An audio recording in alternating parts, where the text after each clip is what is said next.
And we are live. Hello everyone, this is the Void Executive and welcome to the stream. How is everyone doing? I hope this Saturday has been rather chill, and it will be chill even in this stream. I'll need to explain a little bit why we didn't have the why we haven't done the live stream last time. The reason is very simple, really.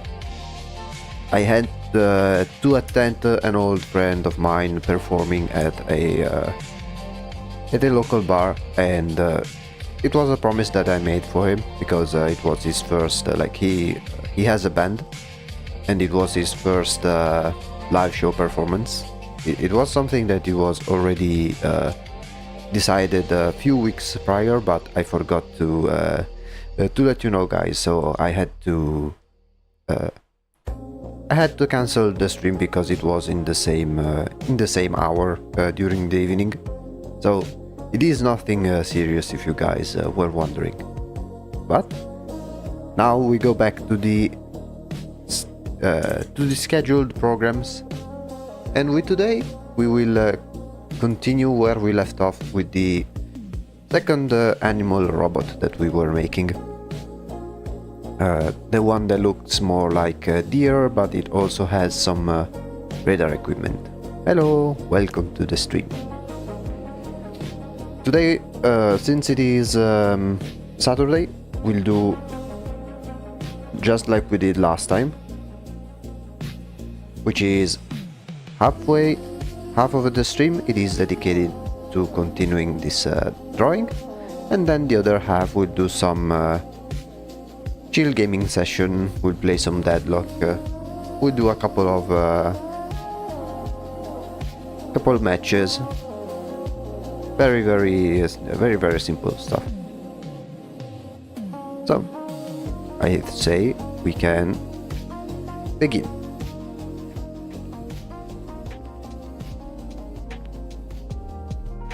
Let's see. So last time we made a very approximate shading, and I think now it's just a matter of iterating upon it and try to bring it to the same level of quality as this one.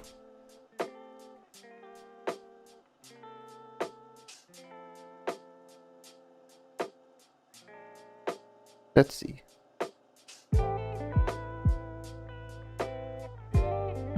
Also, I think we'll need to dedicate some time, like more time than usual, on the head over here. But I think we'll do that last. I think first I want to work on what we already know, which is the materials of this of the body. Let me see if I can. Yeah, I will move this one over here because it will be then easier to pick the different colors and stuff.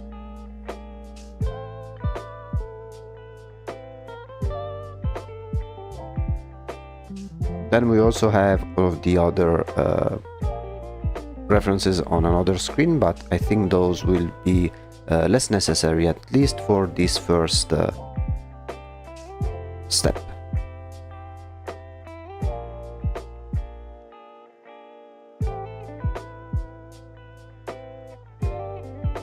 Lately I've also started, like since I came back to playing Yu-Gi-Oh! I've tried getting on Steam Yu-Gi-Oh! Master Duel, and let's say that I've been a little bit surprised, I think in a positive way. Because for those who don't know, like Yu-Gi-Oh! Master Duel is the official Konami Yu-Gi-Oh! Yu-Gi-Oh! Game. And it is a free-to-play game, so it has some gacha components. Who's your favorite Yu-Gi-Oh! Character? Funny enough, I've also recently started to watch the entire series.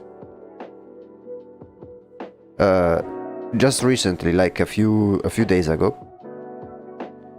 Because okay, let me fix some things real quick.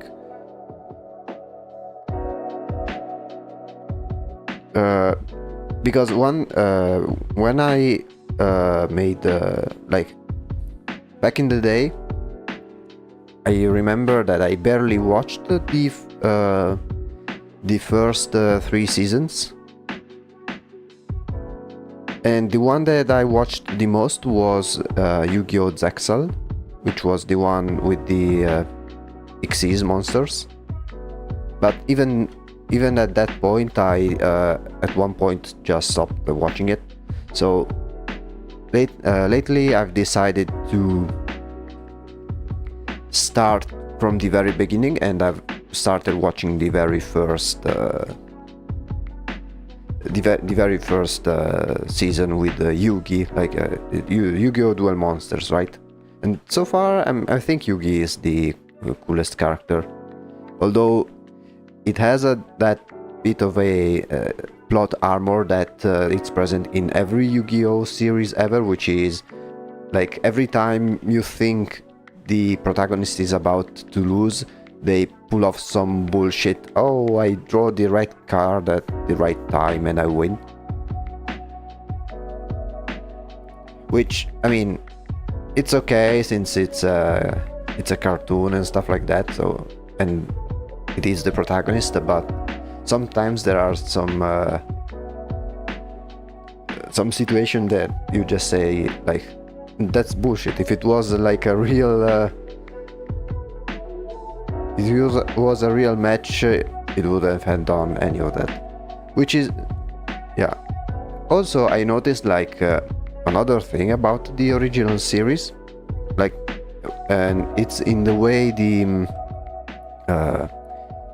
game actually plays compared to the actual card game. Like, right now the story is that they need to do this type of tournament on the island where Pegasus is, and some things that are used in plays during the duels, they don't make sense at all. Like, there are some rules that they are not even present in the actual card game. For instance, like, I don't remember in which match exactly, but there was a scene where there was this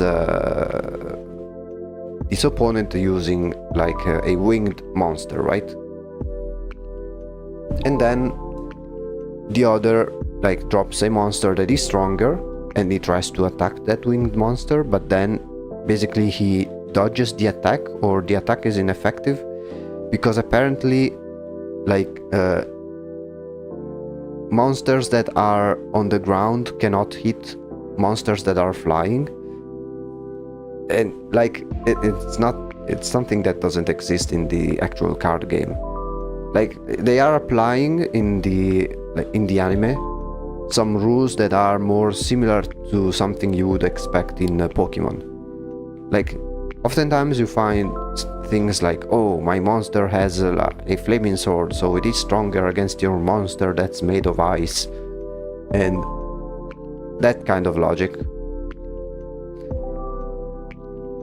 which I find it really weird, because like, you would expect those who made the anime to make it so that you can sell your actual card game, right? So it is a little weird that you apply some rules in the anime that do not reflect at all the way the original game works.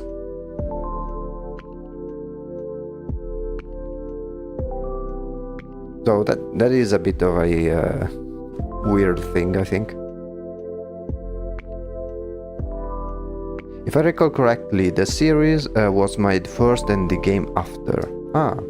The card game wasn't planned at the start. Oh, really? I didn't know that.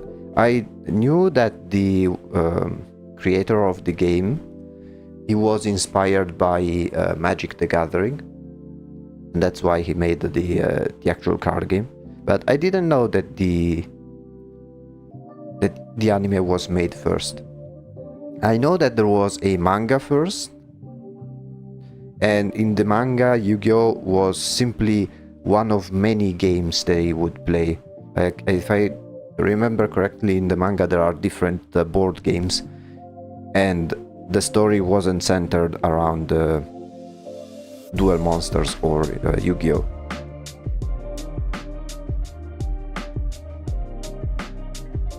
Yeah, but because there's also the thing, like, I also find it a bit funny, because in the anime, in most, like in every other anime, I don't know about the recent ones, the life points were always 4,000, whereas in the first season it is 2,000.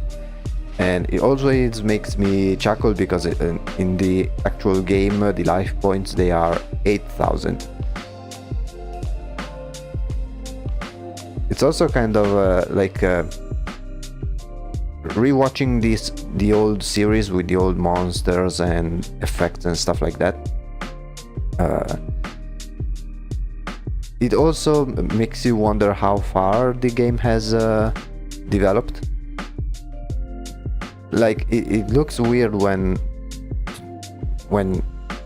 you watch the series and they consider Blue Eyes White Dragon to be the ultimate card. No one's going to stop the old Blue Eyes White Dragon. Whereas today you can find some monsters that are like 0 attack but do some crazy effect that tutors to other cards, which trigger other effects that triggers other cards, which then destroy everything your opponent has, and plus they cannot do anything else, and plus fuck you. Like,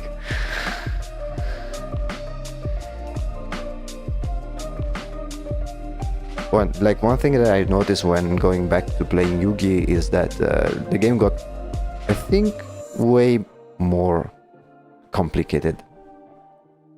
And when playing in Master Duel, it also kind of reflected on that aspect.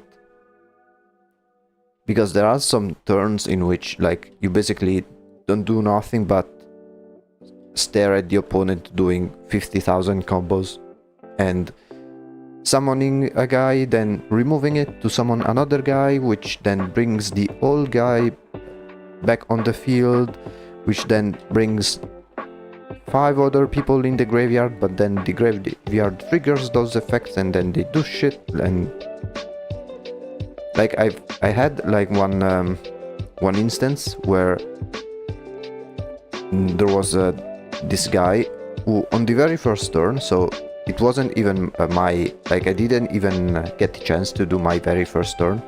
In his first turn he did a combo that was very long, and he ended up like depleting all of my points without me even reaching my first turn. Like I literally couldn't do anything, and I was like, I mean, yeah, you can do this kind of combos, but where is the fun in that? Like, not only it's not fun for whoever's losing, but that's besides the point. Like, where's the fun in just playing on your own and the other not being able to do anything? At this point you might just play solitaire and maybe you'll have a better time. Like, what's the point of playing a game against an opponent if your entire plane is as if the opponent isn't even present?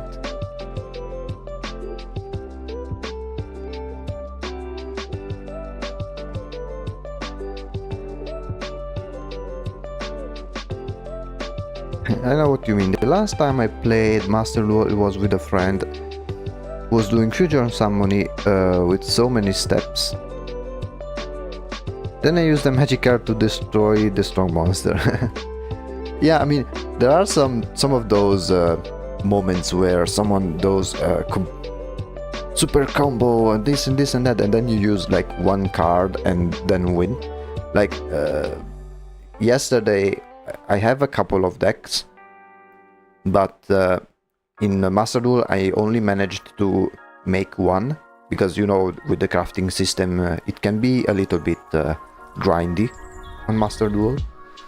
But I have one that is complete, and the one that I use right now is basically a burn deck using Time Lords monsters. Essentially, Time Lords, they are these monsters that are level 10, 0 attack, 0 defense. You can summon them normally without any tributes if you don't have any monsters on the field. They cannot be destroyed by battle or monster effects, and then each time they make a battle, each Time Lord has a different effect. And so my deck is basically all about having monsters that do no battle damage, but they activate effects that in turn they will do damage over time. Essentially it's a death by 1,000 cuts type of deck. And so I had this opponent that made a bunch of summoning, but he was also consuming a lot of his own life points in order to summon them. So he was constantly paying life points to tribute to summon those things, and he had like from 8,000 he went down to like 2,000 life points left, and he had like the entire side of his board completely covered with monsters. Then I simply activated one card, that a trap card, which effect was inflict your opponent 500 damage for each monster they had, and so they basically just died immediately. And it's always satisfying to have those kinds of simple victories where someone goes all in, oh, super combos, yeah, wow, my deck is so strong, and then you go, one card, you lose. To be fair, it was very lucky. Like, the decks that I have, they are not competitive or meta by any means, but I'm not someone who wants to go full-on meta decks, because I don't think they will be... I don't think they are fun to play, essentially. Okay, let me see if I can make this area the same color as this one and see how it looks like.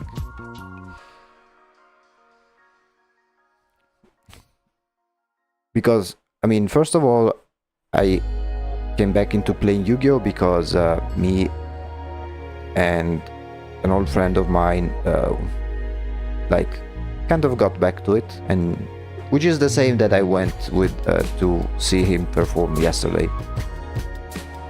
Like, we both wanted to go back to playing Yu-Gi-Oh! And so the decks that I made, they are made to play with him rather than playing competitively like a Sweat Lord. And plus, I am the kind of... I am someone, like, each... right now I only have these two decks, but I want to make it so each deck has a completely different playstyle. So, for example, one deck is that one burn deck that I have, which basically does damage only with card effects. Then I have another one which is a Chaos, Light and Darkness Dragon deck. But then I want to plan on doing other types of decks, like maybe one that is only fusions, one that is only synchros. Maybe a deck that focuses on stealing the enemy's monsters. Stuff like that.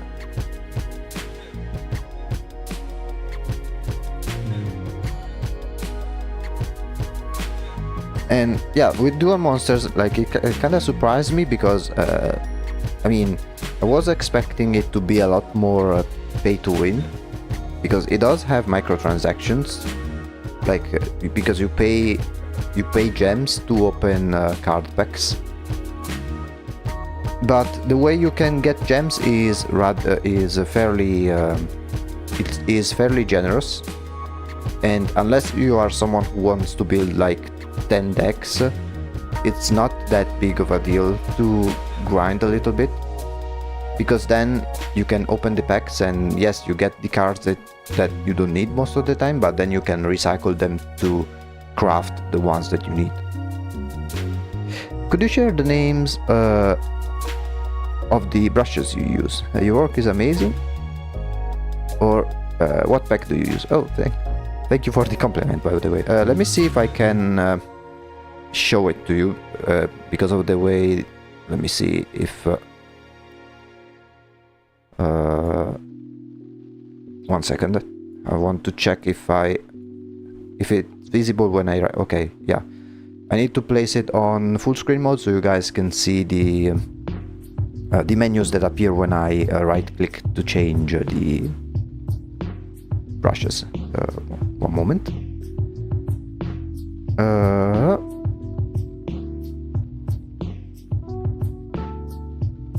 There we go. So basically I have some packs that have a shit ton of brushes, but I've made my own folder with my favorites.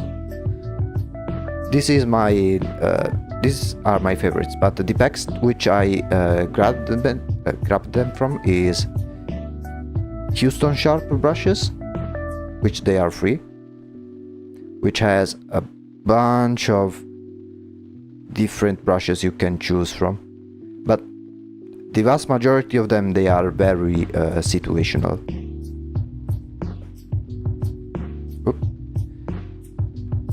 Like, for example, like brushes like these, like brushes like these, they are very, many of them, they are like stamps. Like it's not something you would use to actually draw, but there are some others that are quite unique. I mean, it really depends on the type of artist that you are. Some may work better than others.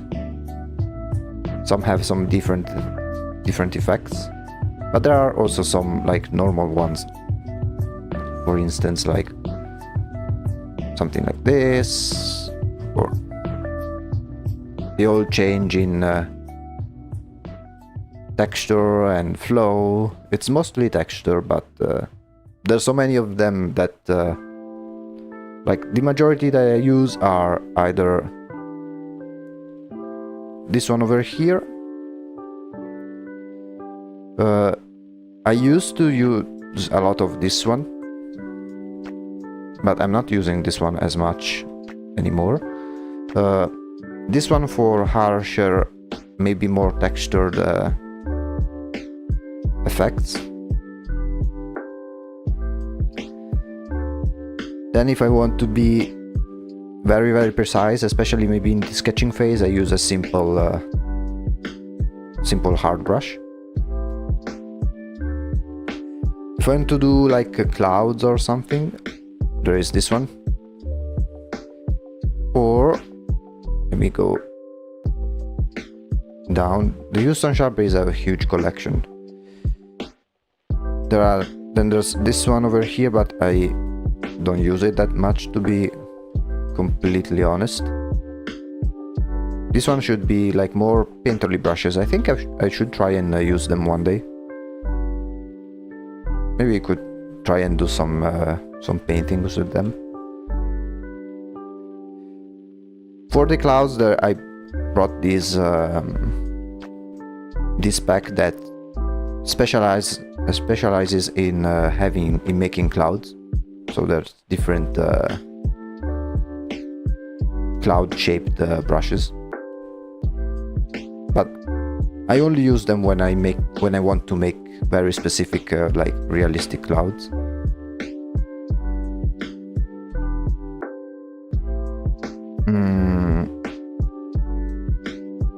This one I barely use them. Same for these ones. Like I have way too many brushes, but sometimes. Oh, and then there's this one which I used to use a lot back, like years back, but now I barely even use them, which is just a bunch of high-tech type of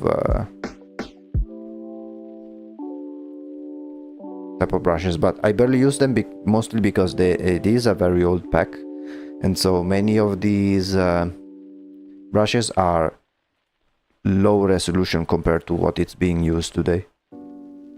So like if you can see, if I zoom out, it gets very very grainy, so they don't work as well anymore.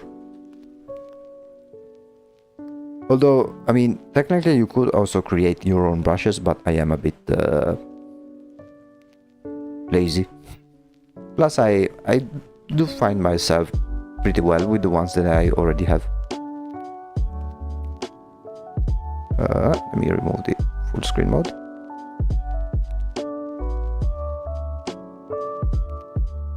There you go. Sometimes it's a bit of a misconception that having a huge array of brushes and using as many brushes as possible in a drawing means better drawing, but that's far from the truth. Like sometimes even most professional artists, even if they have a very large assortment of brushes, when they do their own drawings, they use like 2 to 3 brushes maximum. And there is a a logic behind it. Because using these same brushes as much as possible, it really helps with making the overall drawing consistent. Then of course, like maybe some different projects and types of drawings require different types of brushes. For example, in here I'll try to avoid using brushes that have too much texture, because we are drawing some polished and sleek robots with smooth, hard surfaces.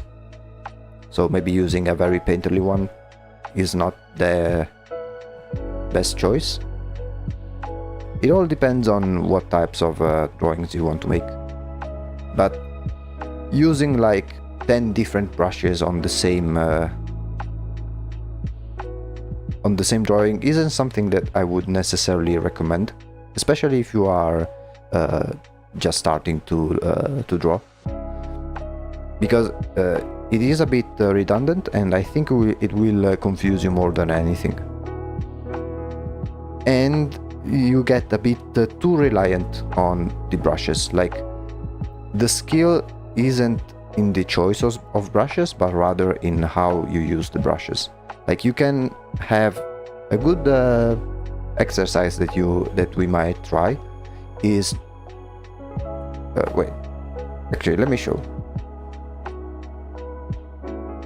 because this ties back to the exercise that we made a few weeks ago. So okay, let me quickly open this one over here. So we made these studies, right, a few weeks back, and for example, if you look at this image is made exclusively with one brush, which is the simple, super basic default Photoshop hard brush that you can find. And still, look at what they managed to do.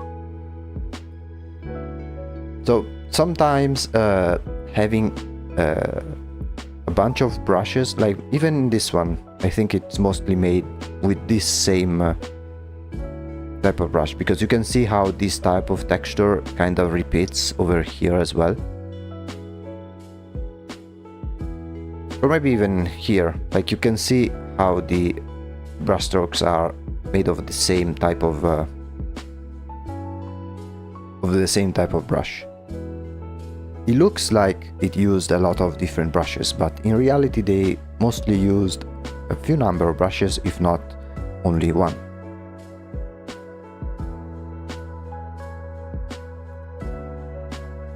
That's because using too many brushes, they become inevitably a crutch, and they stifle your progress in terms of skill.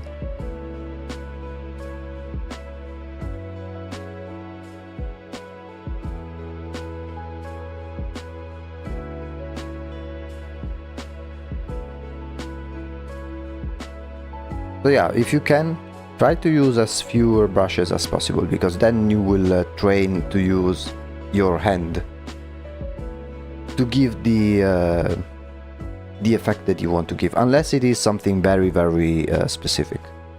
But for the most part, with only one brush you can do plenty of different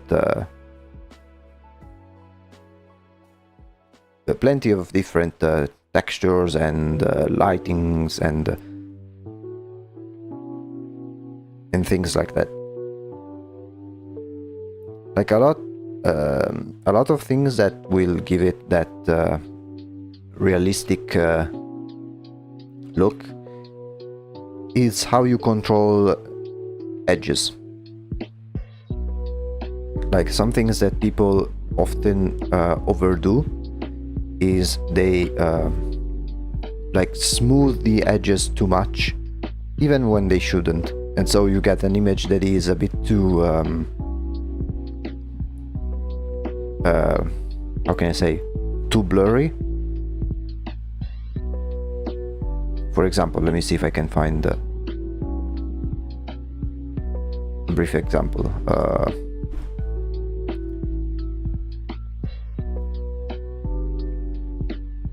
Hello, welcome to the stream.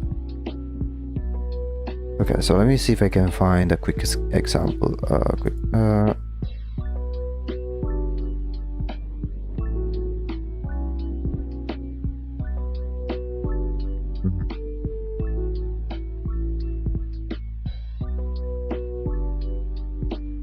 Okay, yeah, there is.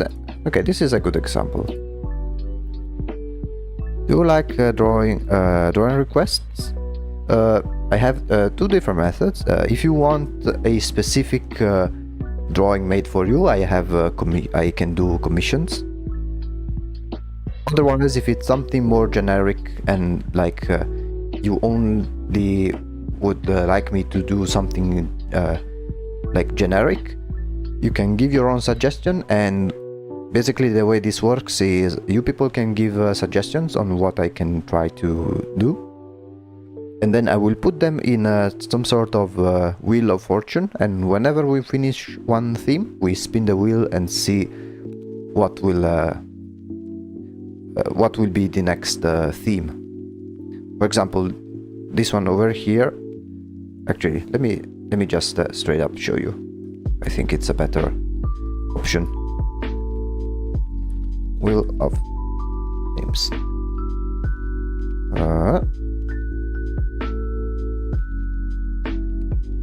There we go. So essentially, whenever we finish a topic, we then spin this wheel and see what's the next topic. And if you have some suggestions, you can let me know. But if you want instead to have a very specific image, then you would have to contact me privately for a commission, and then I will show you all of the different tiers and payments and stuff like that.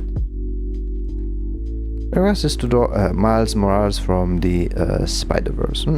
Yeah, so basically a fan art. We could do maybe one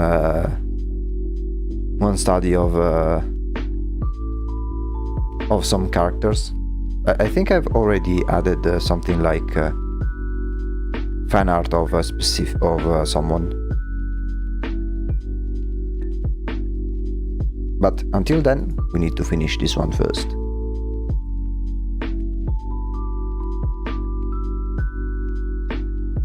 So, as I was saying, let me show you. Wait, did I accidentally remove it? Hold on.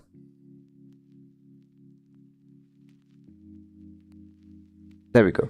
So one mistake that many beginner artists do is basically it is essentially this. Like they smudge a lot of the colors. Instead, what makes the quality of something much higher is how you control the edges. Now, I know that this is a bit exaggerated because the colors are all wrong or not wrong, but rather oversaturated. But you can see how here you can clearly determine like how an edge is well defined compared to how it's more smooth. This is the most important thing, and you can achieve that without using 50 different brushes. How much do you usually get paid for commissions? I have different. It really depends on the type of work. I am very flexible. Like, I'm not one of those people who are like, oh, I can only do characters or I can only do environments. Like, I can do a little bit of everything, but of course, it all depends on how complex the image is. because of course more complex means more time will be used, and therefore the higher the rate.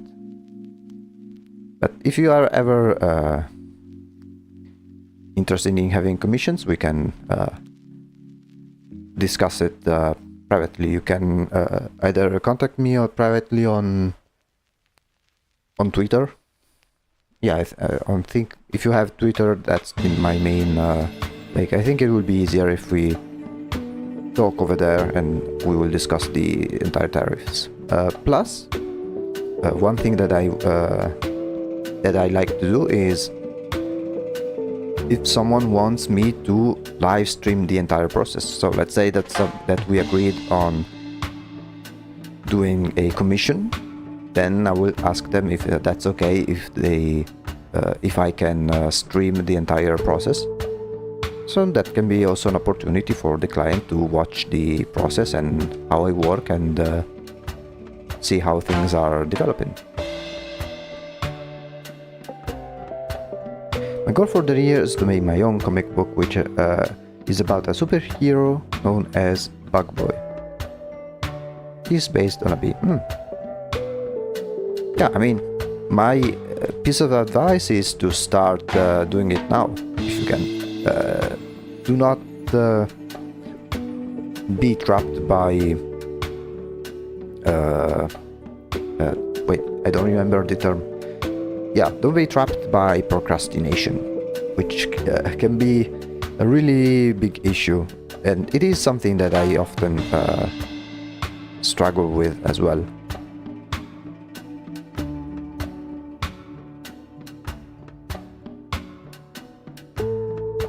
Okay, let me clean up some of the sketch over here.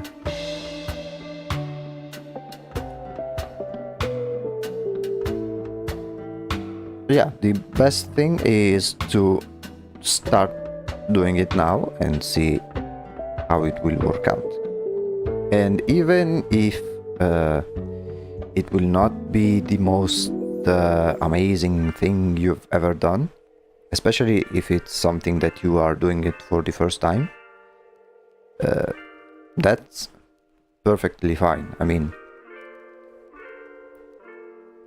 don't expect to make the absolute masterpiece on your first attempt. Like, I remember my very first drawings were super hideous in comparison to what I do now.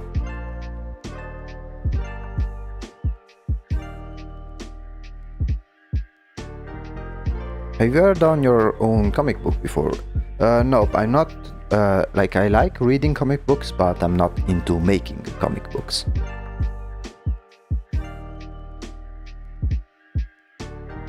Mostly because from what I've heard and from what I've seen, especially for those who work in the comic book industry, it's kind of similar to animation, if not maybe a little worse. Like, you have really tight schedules, and I think it can be a bit stressed if you work for someone, that is. If you work alone, then that problem is not really that big of a deal, because you can go at your own pace.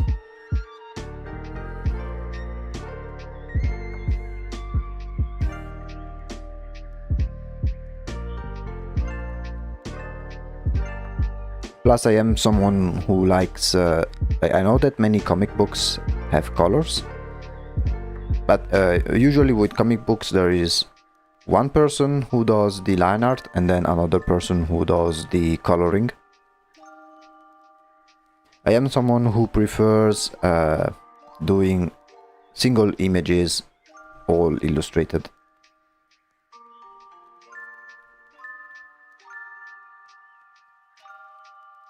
Plus, another thing is that usually, which is also very similar to animation, especially with bigger industries like Marvel and stuff like that. Usually in comic books there is it's like an assembly line, right? There is one person who does the story, one person who does the line art, one person who does the coloring, one person who does the cover art. For me personally, I prefer doing illustrations because I know that the entire thing is made by myself. And the quality of the result is not dependent on how others perform. Like, at least if there is something that goes wrong, I know it's been my fault, and then I can know what to improve. Whereas the problem with many big assembly lines of things which can apply to different environments, even in the video game industry. Like, for example,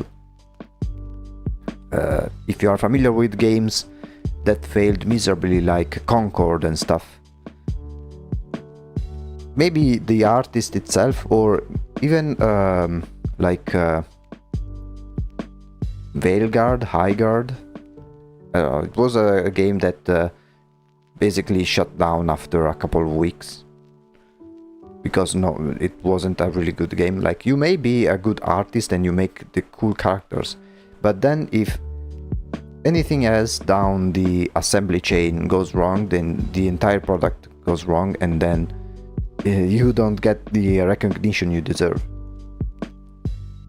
Like, I feel that there are so many variables in which things can go wrong that I feel like it's best if the number of people working on things is as low as possible.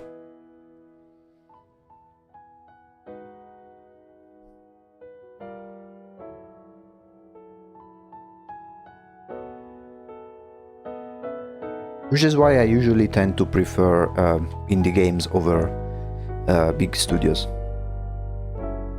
Because they don't try to overdo things and hype things up to an extreme extent.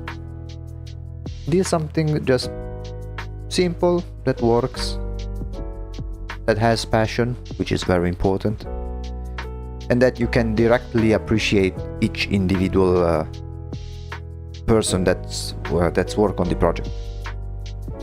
For instance, take a game like Hollow Knight. It's made by 3 people, and you know that it's thanks to those 3 people that the game got the success that it had.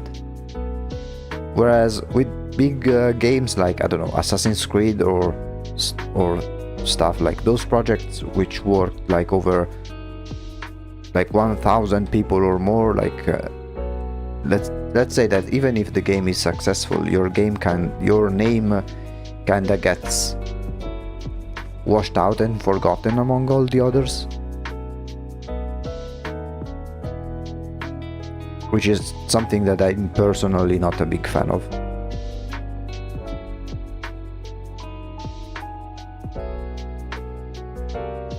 Or even like I don't know, think about all the cool Disney animations. Like, some of these animations are really something to be really something to admire. But if I had to ask you, do you know any name of the animators at Disney?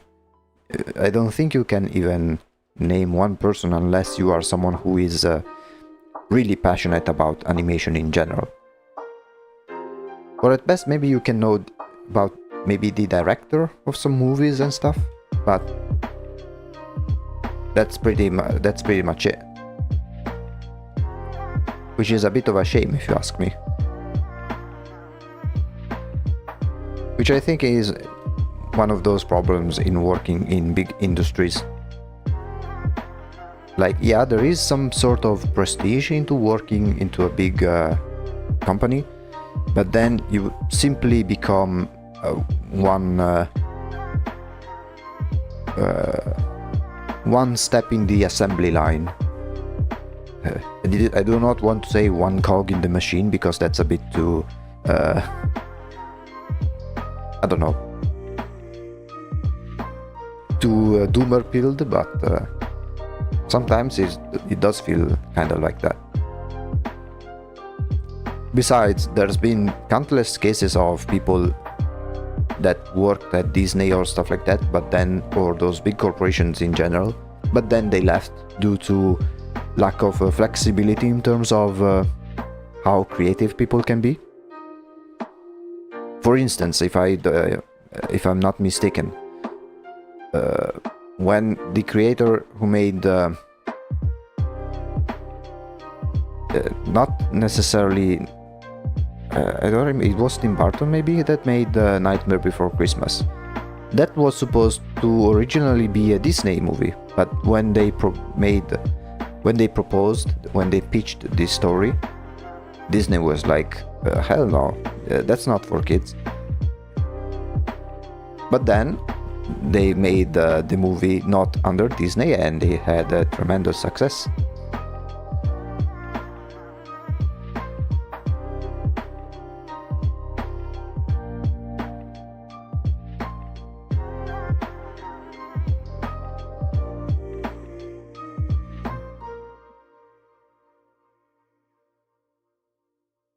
Okay, now I think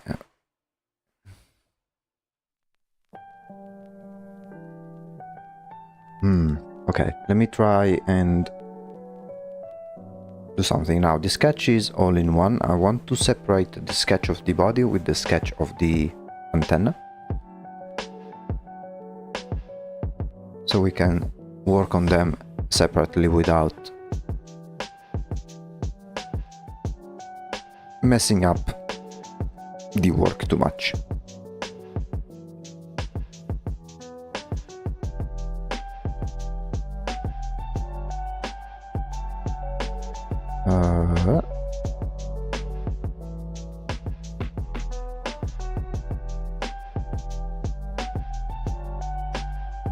So yeah, personally, I'm more of a indie type of person.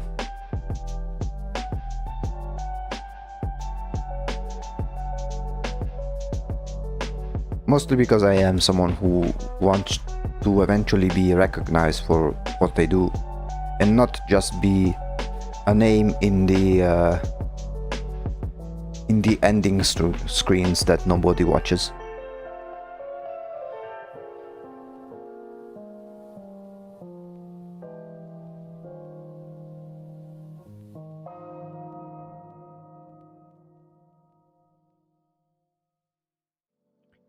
Will this military robot also have a name like letters and number, similar to the other one? Oh yeah, of course. It's something that I'm planning to do with every robot animal. Give some sort of classification to make it kind of fit with the overall military aesthetic. And then once we've made each and every one of them, we'll place them in some sort of like PowerPoint presentation type thing, something similar to, let me see if I can find an example. Robot presentation.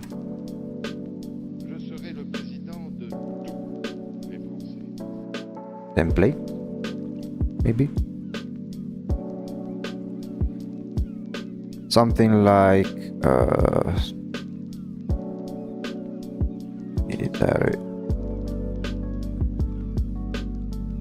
Now, it will be different, but I was thinking of something like this.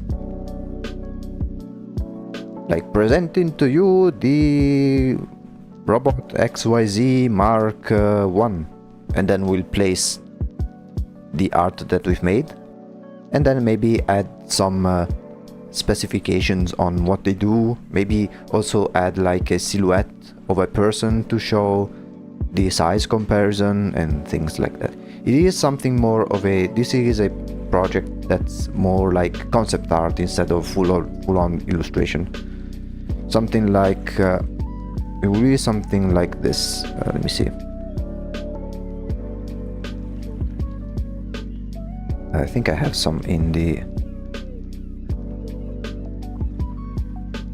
something like Let me copy and paste this image. Something like this, right? So here is our newest military model, and then we'll show like a guy next to it. Yeah, something like this. Project XYZ, and then we show the different products. Yeah, I think it will be interesting, but that will be for once we have made all of the different creatures. Now I want to try and at least merge, just like we did with the other.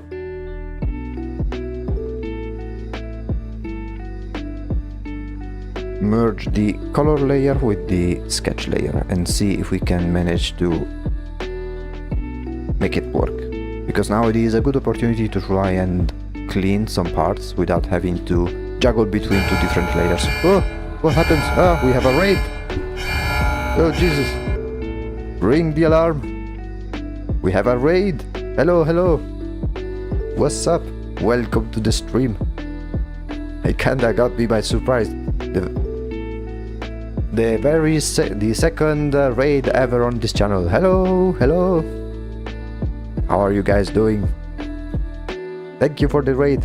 Hold on, let me check on you guys. Hello. Welcome, welcome. We are currently designing some animal robots over here. For the first half of the stream, and then we'll switch over and do some gaming, playing some Deadlock. Hello! Hey, thank you again for the raid. Very unexpected, and it's always a big pleasure. Looking awesome, thank you.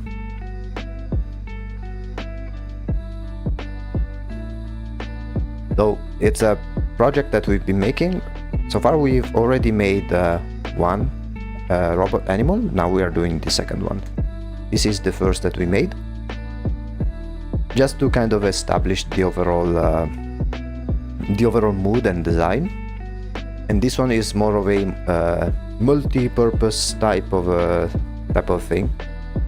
Now we are going to do something more of a how can I say? It's not active in combat roles, but it has more of a support role. The idea is to make different animal looking robots that have different roles and types. This is because like from kind of a curious idea that I had in mind. When doing art is always a good practice to ask the question, what if X happened, or if X, Y, Z thing existed. And for this project in particular, it was like, okay, today we are seeing a lot, we are starting to see like drones and robots being actively used in war zones. So I would like to imagine how things may become in the future as technology gets more and more advanced. Like we are already seeing things like let me see if I can bring it, military robot. We are already seeing things like this actively being used and experimented with. So I am imagining it and trying to recreate what the next step will be in, I don't know, 50 years maybe, or stuff like that. And so here it is. Here we are designing military land-based animal robots.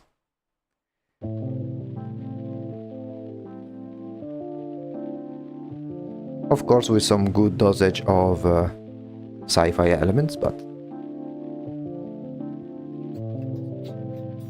that's always something worth exploring.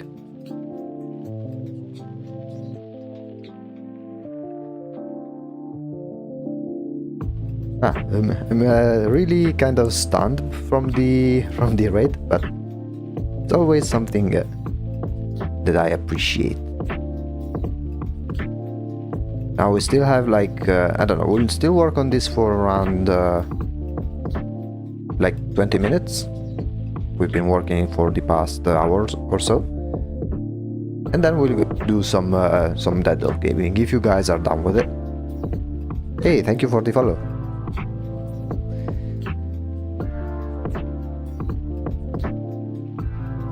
So for those who are new, we basically alternate between two different projects. We do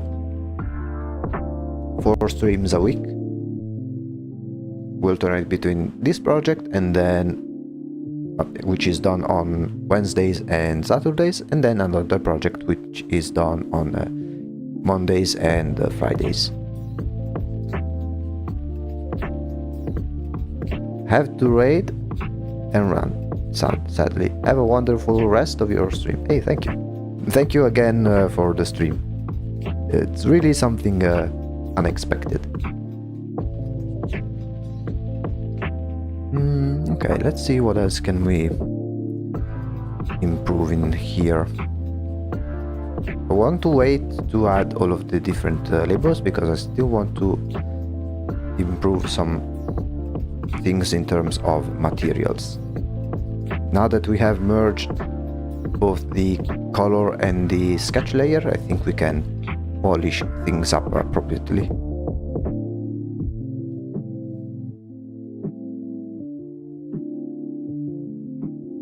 And try to remove those sketch lines that are kind of getting in the way.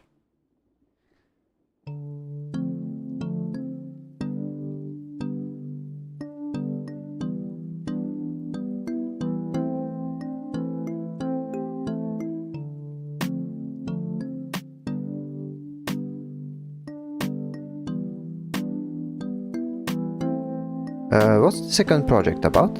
I've only got this one. Oh, let me quickly show you. Let me just open the other reference board.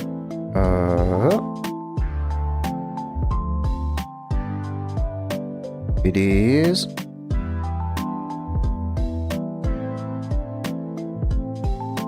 this one here. So for each project I always make a board of different references, and this project is centered around two major characters, two sisters as a matter of fact, and the basic idea is that they both are evil, so they are like antagonists, and then they possess some sort of supernatural powers, and which they use it to have control over their own dominion, which is their residence.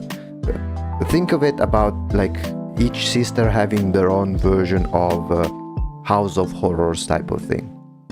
And this is a bigger project than the one that we are making right now.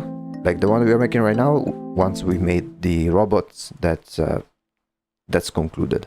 With this one we are doing some proper world building behind it. So we are creating illustrations which involves characters. It may involve items, locations, and stuff like that, in order to build a story and a lore behind those characters. So far we've made 4 illustrations in total. We started with the 2 main characters, which are these ones over here. The idea was to have those to have different themes for each sister.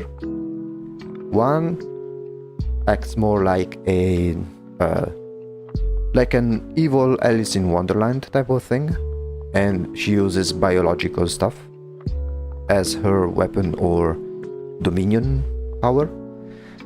The other one is more of a it has a darker tone, and she controls anything quote unquote inanimate.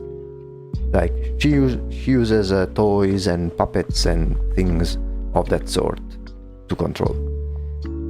Then we started, after we made these two, we started working on some secondary characters. The next one that we made was this one here, which is basically the butler of this sister over here, which is basically a giant puppet. And then the latest one that we've made is the pet of the first sister, which is William, which is this poor guy. Love the butler? Thank you. And we made the illustrations of the sisters, but the idea is to convey their personalities and how cruel they are, even through other elements. For example, I wanted to show how cruel the first sister is by making an illustration on how her pet looks like, which is whatever this is. The idea is that she likes to use living creatures as her playthings, and since she can control organic matter, she can do some very gross stuff on some poor things. And I also, that is why I made this, which it has raised some eyebrows to whoever was joining while I was making this, because like they came in and they were like, what the fuck am I watching? And then I had to explain everything. And especially with this one, I wanted to make some to highlight the fact that she is like cruel and crude in how she acts, but at the same time very elegant and orderly, and have this kind of contradiction between how she presents things and how things actually are. Which is why I wanted to in this illustration to make this I think you know the stereotypes, right, of those very snobbish rich people that like to dress up their little puppy like they are some sort of princess and things like that. So I wanted to apply that level of care or excessive care for one pet, but then add the twist of but at the same time the pet itself is like in constant anguish because it has like that type of head. It is something that I tried to recreate even in the other sister. Like, she has those little toys under her control, right? But at the same time, like, she has destroyed some of them and just adorned herself with their corpses. William comes across as having a big brain. Maybe. I think that even for such a big head, I don't think there is a single brain cell inside this head. Like, this expression spells like you know this story, I have no mouth and I must scream. This one is I have no brain cells and I must think. It kinda looks like what's the name of that? Sorry, William. It kinda reminds me of you know that old cartoon where there are two mice, and one, it has a big brain and is very intelligent, and then the other one is like more normal looking but is extremely stupid. Let me see if I brain and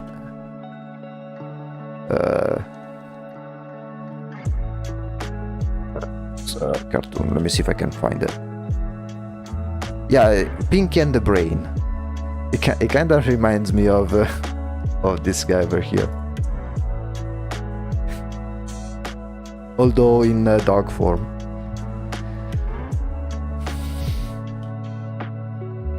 That's not the main inspiration though. Like for the inspirations of yeah, it was on Cartoon Network, I think. But yeah, so this is the other project that we've been working on, although this one is a much longer project compared to these robot ones. And with each project I try to be to add as much variety as possible, because I want to avoid to be one of those artists that do the same type of thing over and over again. Which, I mean, don't get me wrong, it may be beneficial because they may get known for doing that very specific thing, but for me personally, I think it may become extremely boring pretty quickly. There are some things that I don't think I will ever do because I find very boring to do, like hyper-realistic renditions of photographs and stuff like that. That's really not something that I like doing. But in terms of themes and maybe even techniques, it is something that I like to explore, and usually, especially with the secondary projects, like small projects like this one, I usually try to tackle themes that I am not familiar or never tried, so that I can try to learn something new, and even take it as an opportunity to step out of my comfort zone.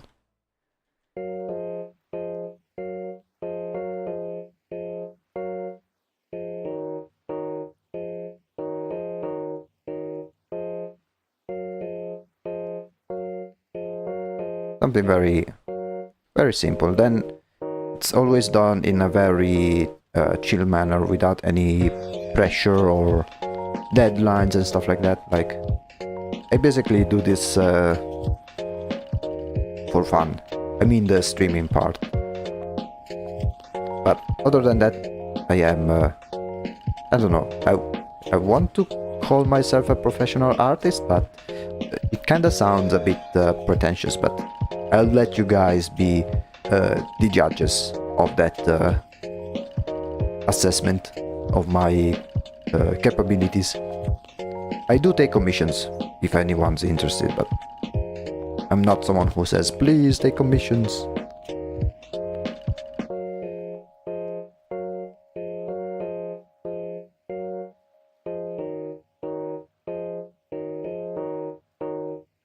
Let's see. This with this animal in particular, the coloring part is and the shading part is not that complicated, because we already have the base template to which from which to take inspiration from. The main struggle that we'll have to face eventually is this part over here, which I tried my best, but I'm really not familiar with drawing this type of hyper mechanical stuff. So I will leave this one for later. First I want to develop the body as much as possible, which we may continue next time, as now we are about to reach the halfway point. Because for those who are new, with I've recently made a poll on the both on YouTube and Discord, and it's been decided that for Saturday streams, which they are more chill, more relaxed, they are dedicated, half of them are dedicated to drawing, and then the other half will just play a game, something very, very simple. All of the other streams, though, they are purely drawing streams. As of now, the game that we've been playing in these few days has been Deadlock. It's been my latest kind of obsession, let's say. such a fun game. So I don't know, if you like watching Deadlock, stick to the rest of the stream and let's have some fun.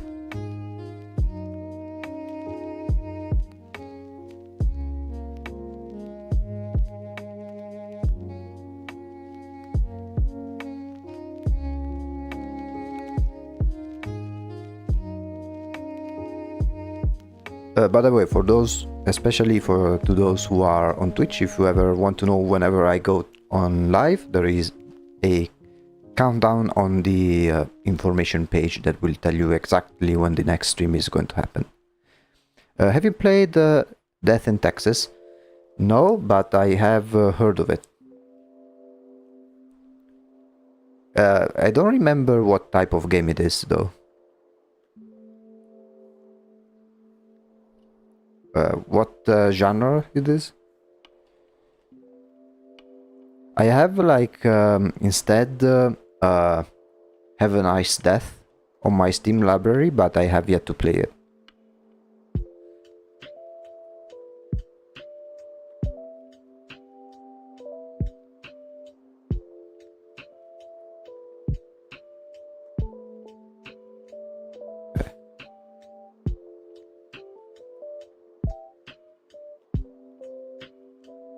Yeah, about Death and Taxes, like I know that it comes from an old saying that the only two certain things about life is death and taxes. It's a game on Steam with choices. Aesthetic is similar to yours. And what brought me to your channel? Oh, really? Let me see. Actually, let's switch up and take a quick look. Death and Taxes. But is it like oh, okay, I think I may have seen it. Let me show it to you guys.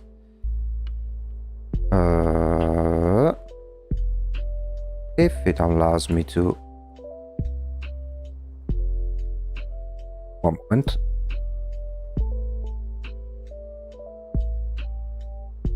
It's not appearing. Okay, yeah. Let me make a screenshot of what I'm seeing, because for some reason sometimes OBS doesn't find the different window of my browser. So this is something like it is this one.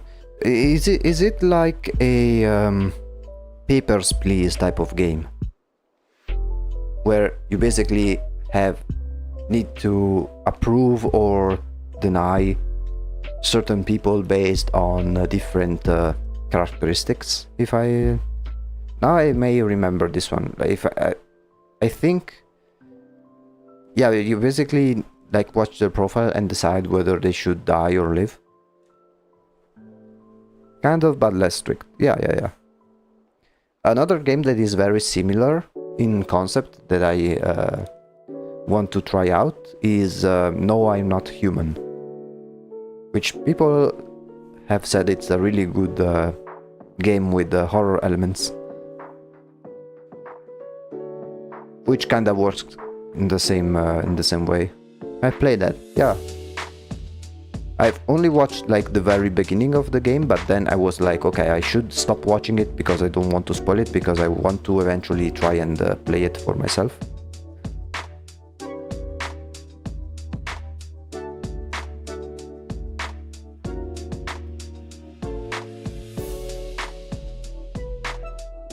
It's fun, and I'm not usually into horror. I do like horror games, although the majority of horror games that I've played, they are all indie games. Like, I'm not a big Resident Evil type of person. Like, yes, it is horror, but I mean, with the Resident Evil, at least, I'm not a big fan of, oh, you need to, if you open this door, you need to get the key, but to get the key, you need to open the puzzle, and to make the puzzle you need to twist the head of this random statue 5 times, then do a barrel roll, and then you can talk to the old lady, which gives you a butterfly that you slot into this this hole in this other room. Like it looks like you're doing a bunch of chores instead of actually playing a video game, but that is just me.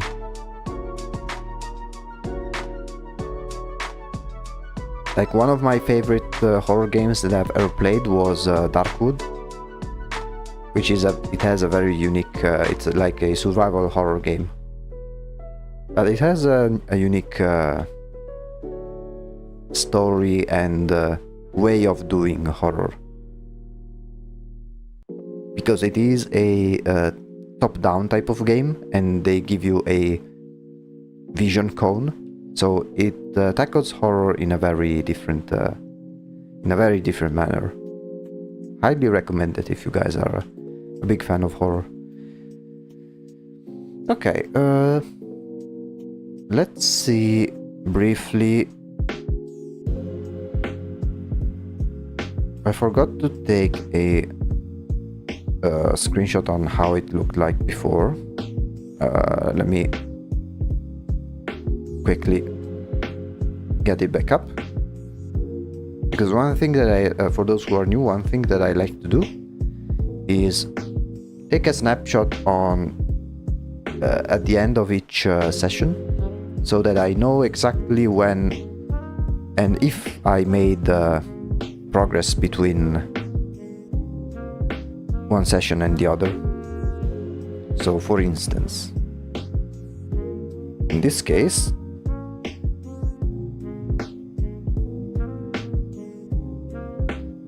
let me go back to the program. So, okay, this is how we started, and this is how we ended. It's a bit better, but I mean, for being only 1 hour and a half, I think the progress has been considerable. I think the next stream in which we'll go back to this one, the progress will be much faster. But for now, let me quickly open Deadlock and let's switch to gaming time. Hope some of you guys who just joined through the raid are a bit familiar. Let me quickly change the category on Twitch, so that it's no longer considered as art. Let me see. I think I can do it on YouTube as well.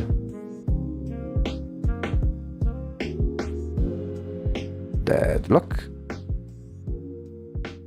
Get model, thank you. It's something that I made myself, and I wanted to make it a bit different from the usual VTuber model that you get. Okay, let me change the category and go to gaming. It's my time to go again past midnight. Have fun. Hope to catch the second project sometime. Yeah, we'll tackle the other project on Monday, so if you hop on Monday, you will surely be able to see it. Of the work pays off. It's generally endearing, at least to me. Hey, nice. Let me quickly remove my drawing tablet.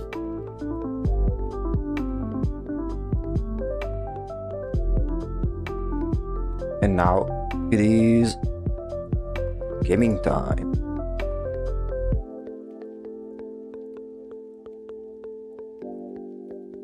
Let me make sure that it's working. Okay, it's about to go, and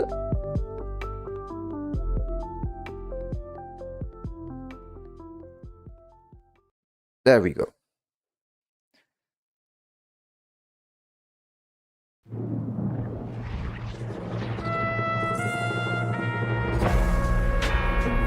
Let me know if the audio is working all fine.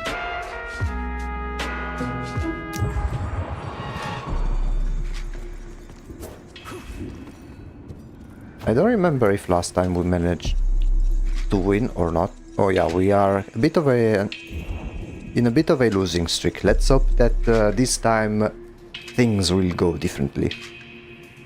Let me see if let me see. There should be.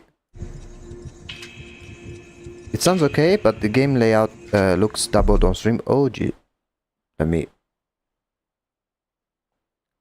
fix that. There we go.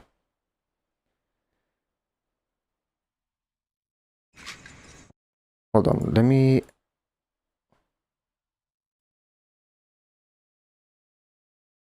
Okay. Yeah, sometimes for OBS I think it... like I have to refresh the layout.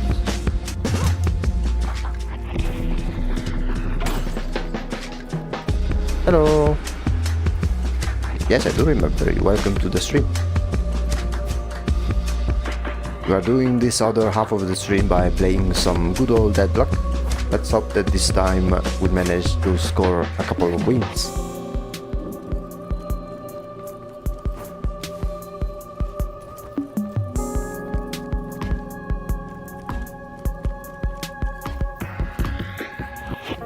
Oh, wait, let me show you guys something. There is a little Easter egg in the lobby over here. Like if you bring the ball inside there for 3 times, I think. 2.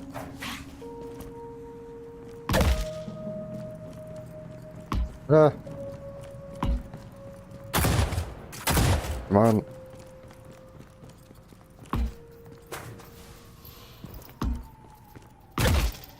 There we go. And... No, come on. There we go. It may take a little while because there's not many people playing this game. I mean, there is a lot of people, but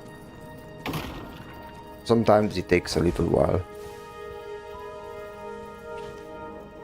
I mean, another project that I was thinking of could be to make like a... It's something that I've seen on the Deadlock Discord and subreddit, where people they are making their own Deadlock characters. I think that could be an interesting extra project to make, like to make our own Deadlock character with their own abilities and mechanics. This is a Valve game? Yes. Style is a little jarring to me compared to TF2. Really? The curiosity is the Valve whimsy. Is it? I think this one is a big step up compared to Team Fortress. Like, I've never played Team Fortress to be completely honest, but I know the art style. But I can see how it's starting to show some age. I think this one is a good refresher. That is a little more vibrant in color, yeah. I mean to say, unless my graphics were just dookie. I mean, I had in here to crank down the textures because otherwise, I mean, the game is still in development, but I had to crank down the graphics, otherwise I would get like freeze frames. Like sometimes the game would freeze for 1 full second every 10 seconds because it has a memory leak when you put the settings of the textures too high, but as you can see, it's barely noticeable. Deadlock is visibly new era. Yeah, new era. Yeah. Plus it has, like, it managed to add a cool way of adding style over realism. Even in the models themselves. Like, if you look very closely, the models that we have, they have like a line art of some sort. If you look at the very edges of our model, now it will be more visible once we see the full character. Let's see what we get. Infernos, yeah. Okay, you can see how they simulate the line art, even though it's a 3D model. I think this is a very nice touch. So it gives those like comic / cartoon vibes. And looking less 3D. You are more. Valve's designs have always been joyful with their stylizations of the characters. The design is so cool and makes them unique to other games when I think about it. Which is, it's also one of the main reasons why I wanted to play this game. Like the character design, they were so unique that I really wanted to try it out. Plus, even the setting itself is completely unique in its own way. Even when playing Genshin, I can help but compare the uniqueness of our games compared to gacha design. I mean, those types of games, they are pure anime fan service material, so let's say that Genshin is not the most original in terms of aesthetic.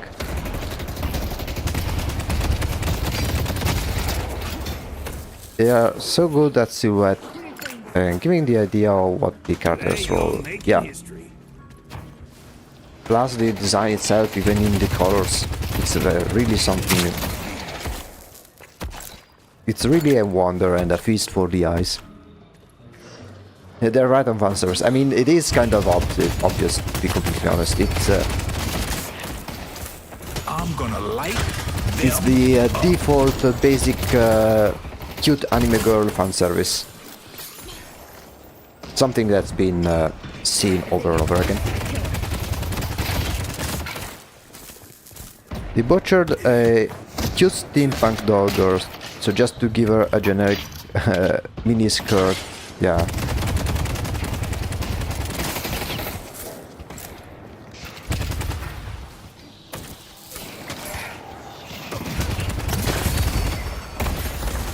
Okay, the character I'm using, it is fairly... It's something that I'm fairly familiar with.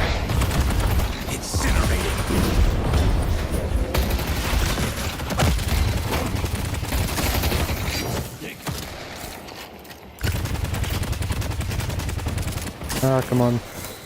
The ability of this guy is that you can build up a burn, and if it is built up enough, they get some damage over time.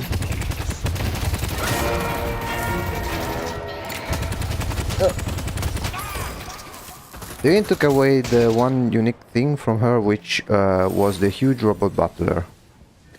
I really am not familiar with Genshin. It's one of those types of games that I try to avoid as much as possible.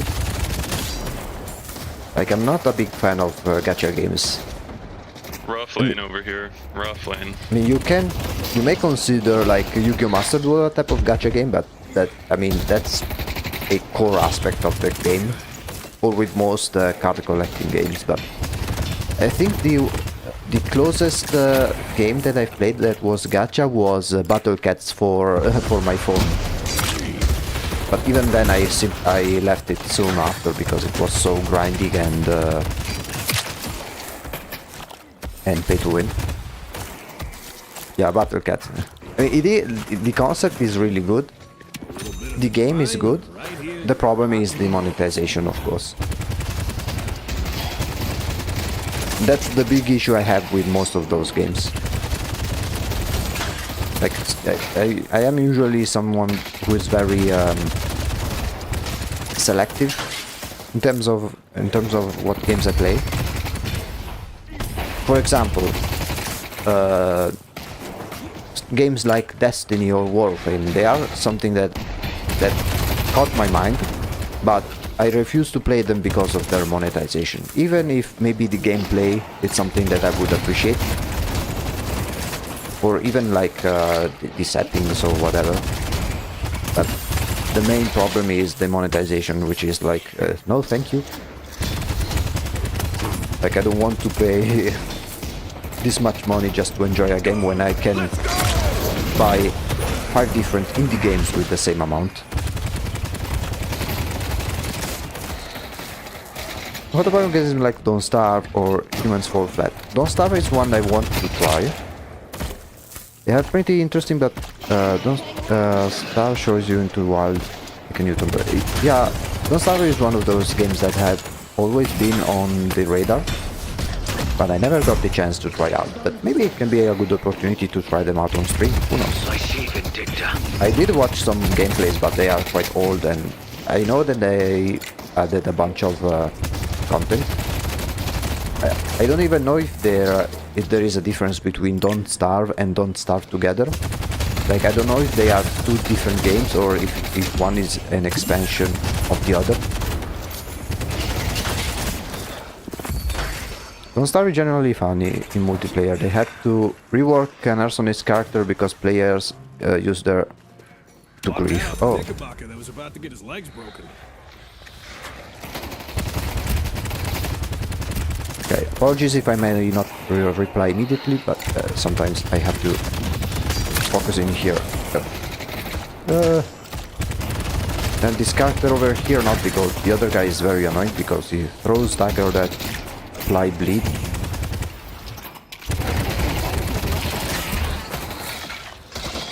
Main difference is that Don't Starve is mostly original with no changes made in it. It's traditional Starves and stats to the original. Okay. So basically, at least for someone like me, I'm better off just play the original Don't Starve, because I don't think I will do co-op stuff.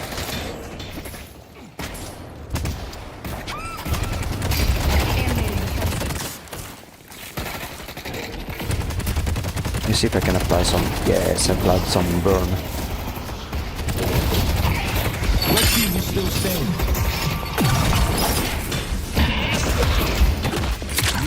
Run away! I'll throw in a free. You can play single player, don't start together, but the major difference is gameplay. Okay. Like, which one would you consider is harder between the two?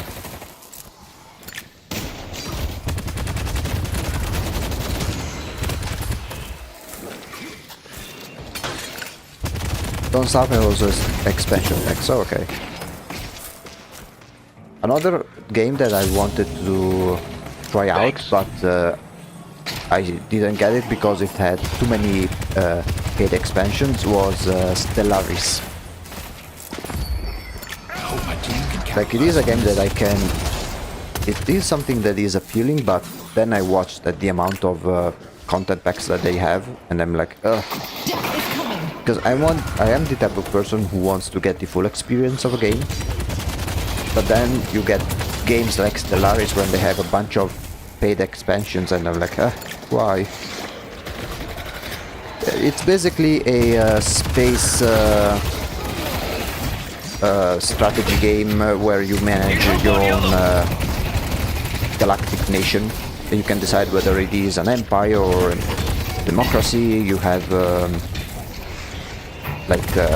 diplomacy and stuff like that. You can decide to invade other systems.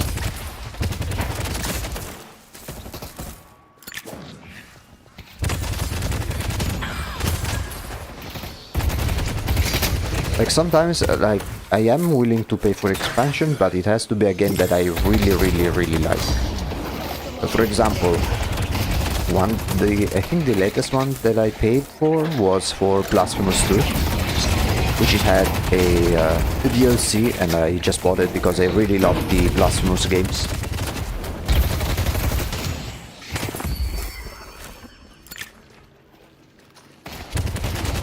Okay, so Don't Starve has like a couple more expansions, and they are more Set a fire like New York's never seen. late game and game type of stuff. Oh, fair enough.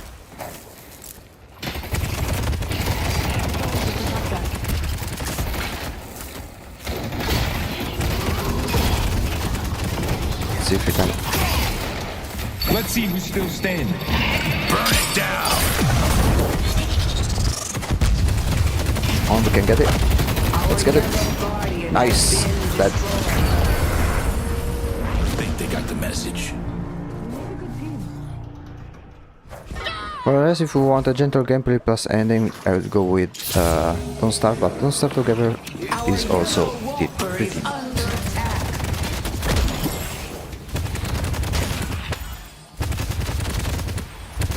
Yeah, like I like a bunch of games. Have you ever tried Blasphemous? Like it's a Metroidvania that I really recommend.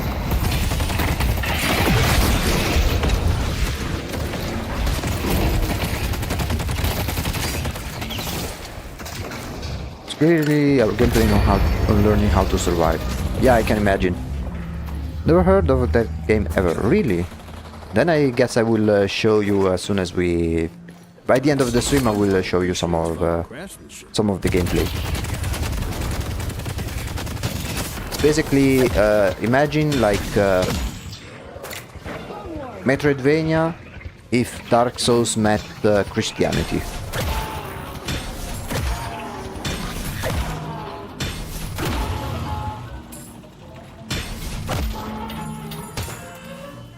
Both the first game and the second game, they are really amazing. Like if you are a fan of Metroidvanias, I think that is a must buy. Yes, because even the story behind the development team is really interesting, because they are Be right back. an indie studios based in Spain, and they used a lot of the iconography and inspiration from what's in there, so all of the Catholic imagery and lore behind it, and they used it to make the game. Give it their own spin on things. And some of that stuff is it's pretty metal, let's say. You will see once I will showcase.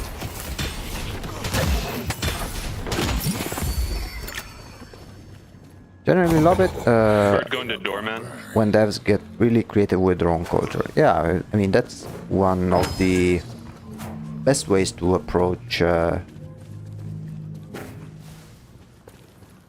original projects, which is also like a bit of a shame, because I mean I can imagine you've already heard of the kind of messy situation with the Nolan's latest movie of the Odyssey, where they basically cast a black actress for a Greek princess, which doesn't make any sense. Like, okay, you want to be inclusive, but make it make sense, right? Like, for example, I'd much rather have an original story using like African mythology, if you really want to cast some black actors, right? It's always supported to keep the time and post-country in mind. Not only that, but just make it make sense. Even because when they do stuff like that, they do it in a hypocritical manner. Because if they made a movie about a classical African mythology and they put a white guy in it, like they would definitely have a problem with it, and they would never do that. But yet I don't see why they find it okay to do the same with Western related things.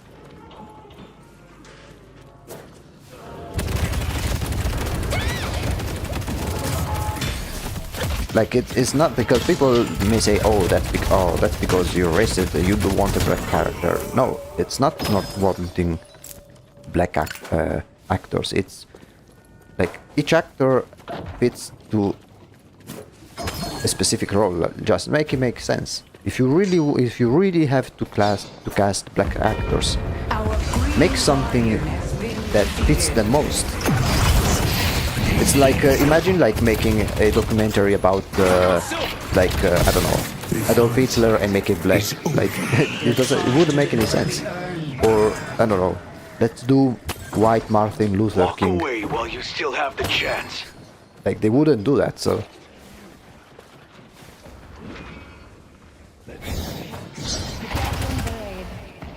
On the move.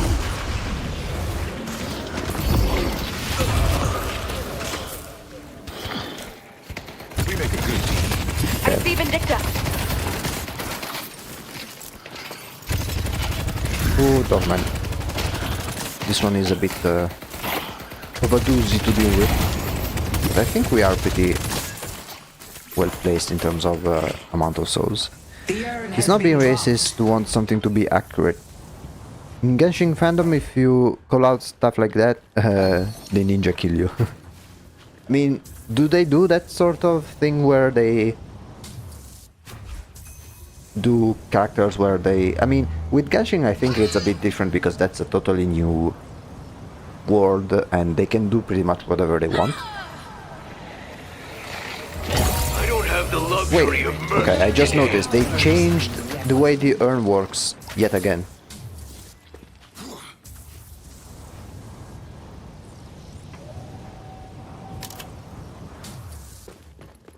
Yeah. It's King of the Hill now. Oh, this King of... Get Oh, some quality gear. I like it better. It's not just a punch fest. okay, nice, nice. They already changed the mechanic of the urn, which is... It's kinda like... I kinda like it. It's like King of the Hill. That is cool. My brother might get motion sickness from from that stuff. I mean, from this. Pull back. Some people race swap characters based off East Asian culture. I mean, don't get me started. Like, I feel like Assassin's Creed Shadows, like, perfect opportunity to make traditional Japanese history in Assassin's Creed, which very fits well because it's the world of ninjas and assassins. And then what you do, you put a black samurai, which, yes, it was mentioned in a history document, but it's not really known much about the guy. Like, it's not even know whether he was really important or not. But no, like, the only opportunity to have a Japanese protagonist, no, you'd have to put a black character and hip-hop music in a Japanese-themed Assassin's Creed game. Take him down.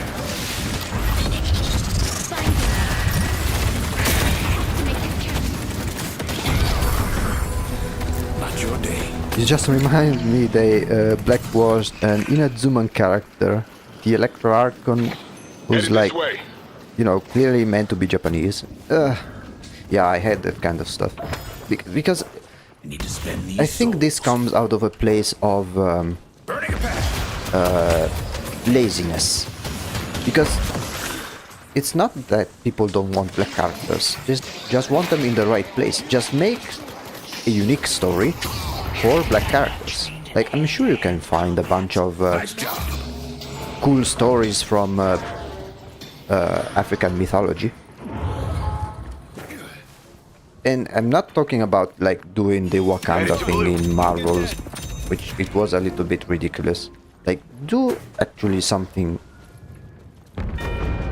from African culture. And I think, and if it is written well, if it is directed well, people, I think, will praise it all around it. Because it will be consistent, the story will be good, and people will appreciate it. Fandom is hell. Loki, never step anywhere near it. Oh, there's plenty of fandoms that are like that, unfortunately. The Hidden King is trying to deliver the urn. I mean, which it is usually the fate that all big successes face, if you think about it. Like Undertale, The Amazing Digital Circus, Genshin. Any kind of mainstream overall like acclaimed shows or pieces of media, they will inevitably have a toxic fandom compared to something that is more niche.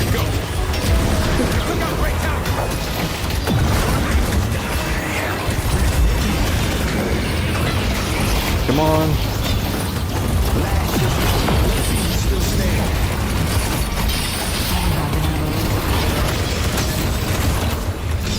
a mess.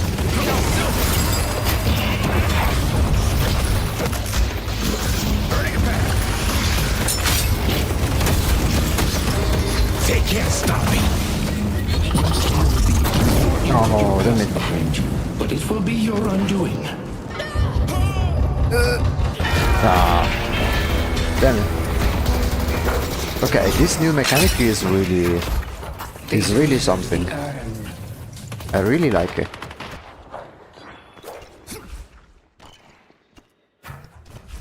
The genuine hell, like Delio the ninja kill you for saying a character doesn't have a canon sexuality and can be shipped with anyone.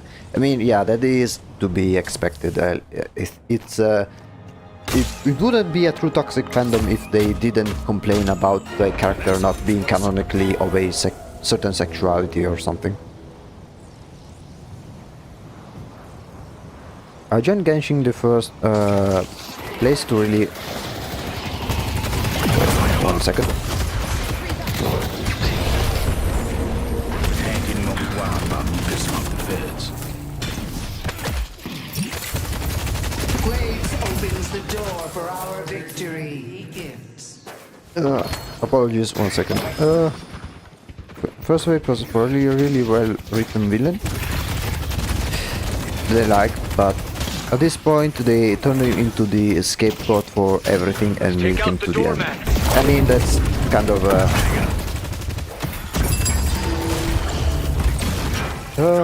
I am somewhere else.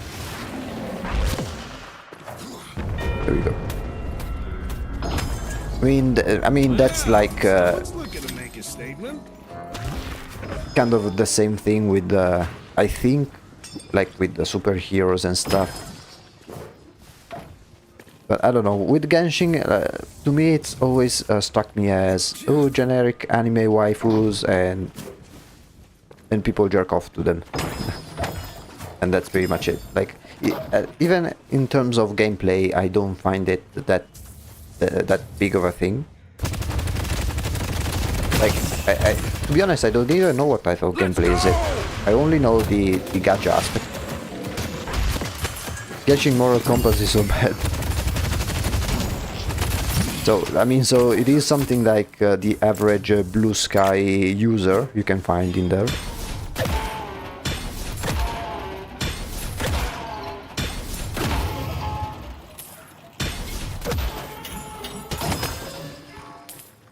The Traveler hates the same villain, but is friends with a racist lamp who did even more questionable things. Okay. Yeah, kind of, okay. I mean, typical. Our Blue Walker is under attack. Yeah, like I am never someone, like I don't even know what you'd need to do to be considered as part of the fandom, because I can be a fan of certain things, but not to the extent of those psychos. Like, I don't know, even in the like the Has-Been Hotel fandom, I find it a bit weird.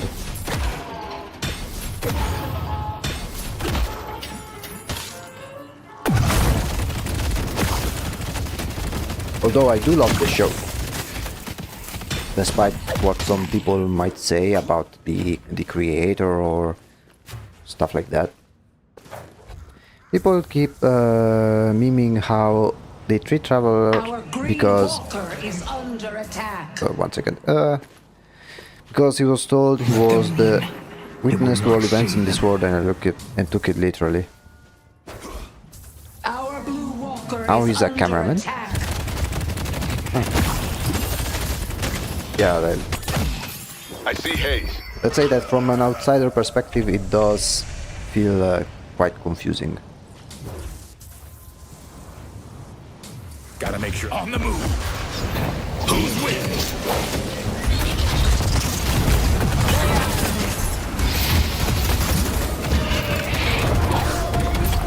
Shit. What team still standing? Our Green Walker is under attack. I think I'm cooked. Ah, damn it. Silver, what are you doing? Is under attack. Genshin Story is honestly really good, but it's been butchered so bad. I don't know. Followed through his door. Like, gameplay-wise, how does it work? Like, what kind of game is it? I think they took the OG writing team He went from one Out to the walker back. to the other. and killed them after Fontaine because it's gotten worse since. Gameplay-wise, it can be repetitive. Yeah, but what type of a gameplay is it? Is it a strategy game or RPG or... Can get fun if you mess around with it, but it gets too repetitive. Mastery of the occult How do I describe down it? in legend.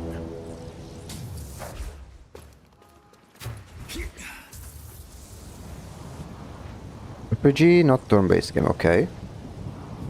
Something like Dark Souls? Or like... yeah, like, so, third-person RPG type of thing. Someone order a cocktail?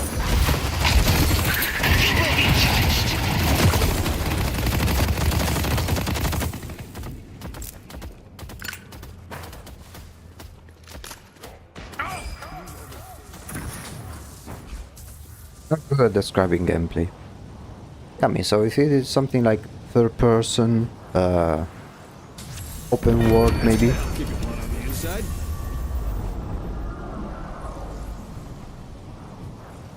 But to me, the main problem isn't really the gameplay, even if it is good, it's the monetization. Like, I don't know, is it the type of game where whoever spends the most amount of money is more advantaged compared to others? Like, is it a PvP game? Like, do you play against other players?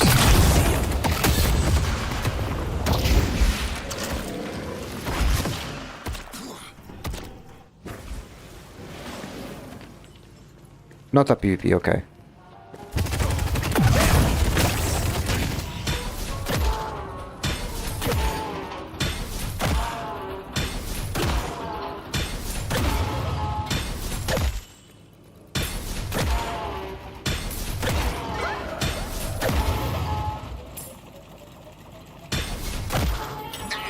It's more story oriented, but you can get things really fast.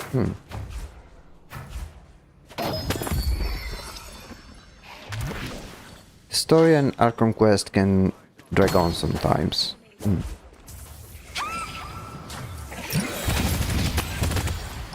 Oh, I'm gonna lay him out. Yeah, so it's more of a story-driven type of game. I mean, I do like some good story, but most of the games that I play, unless some very specific exceptions, they are mostly focused on gameplay.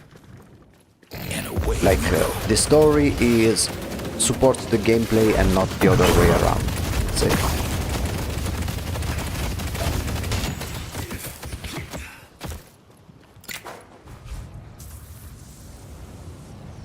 And you are someone who prefers like a story with a good gameplay. I know that there is this game which was heavily story driven that came out recently. What was the name? It was like a 90s nostalgia type of story game that everyone has been shitting on in the past few weeks.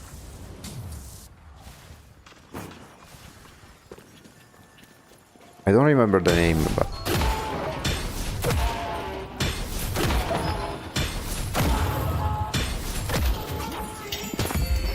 just the right amount of story, but also right amount of gameplay, if you get what I mean. But yeah, there was like this game that came out recently. I don't remember right now. I don't remember the name, but it was like a 90s nostalgia type of game, and it is very similar to things like Life is Strange. Like what those game movies, like they are more movies than games, basically. And I know that people have been cheating on that game for different reasons. Mixtape, yeah, okay, yeah, that one. I haven't played it, but because I'm not a big fan of those types. but because I think that would be a little bit too much.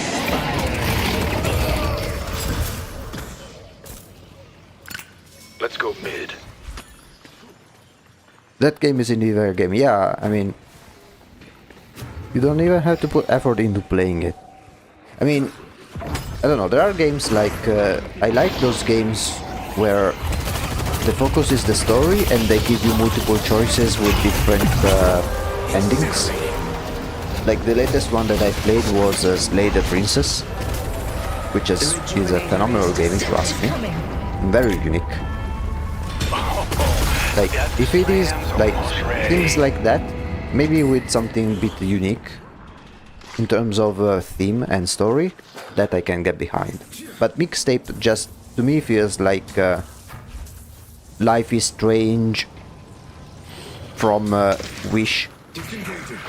Like it looks like a scuffed version of Life is The Strange. spirit urn is waiting to be claimed.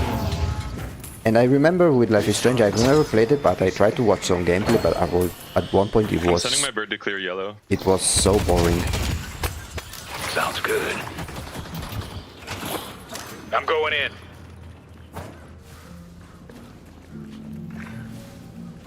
I think YouTube Ninja banned me. Wait, who?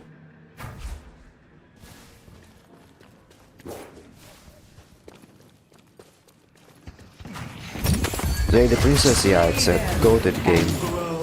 Really, really good. Are you familiar with games like Outlast or Stanley Parable? Yes.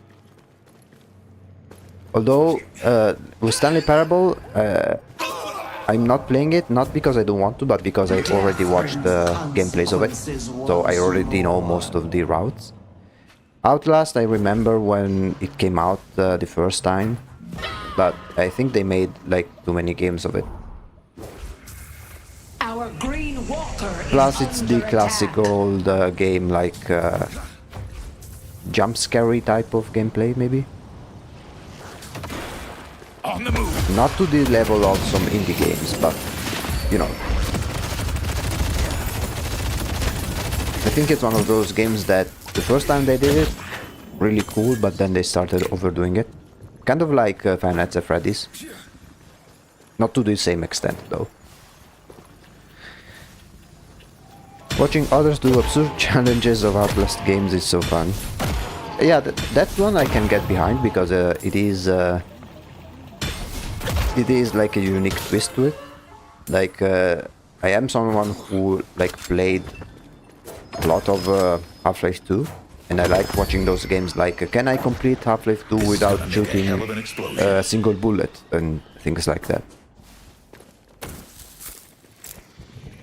Outlast at 500 times speed. Have you watched like some videos about playing Resident Evil, but with the animations at 500%, and they do some crazy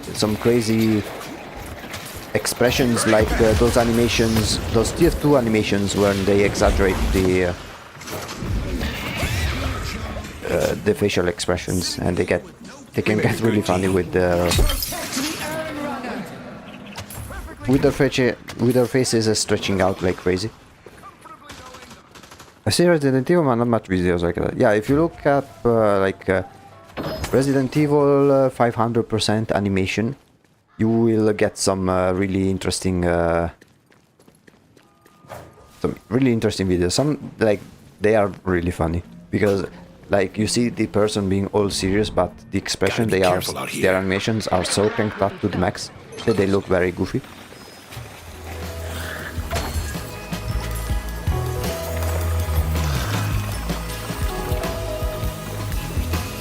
Don't forget to drink water and take good breaks. The urn is Yeah, no problem. Right now I am having quite some fun though. I have my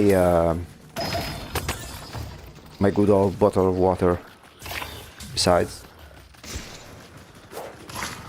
Sometimes I drink some of it whenever I die.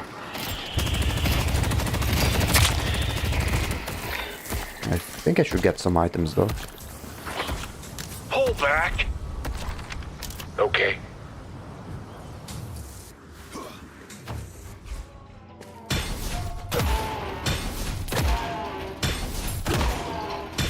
Oh yeah, story games.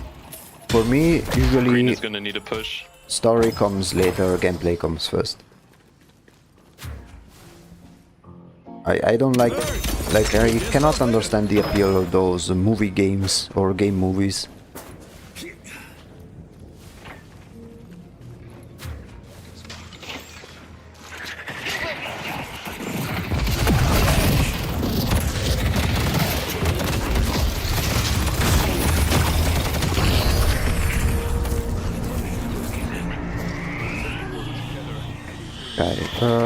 Okay, we are still in the lead, but Reaper's handmaiden. we need to be careful. At least my team is doing rather well overall. I'm done playing with you.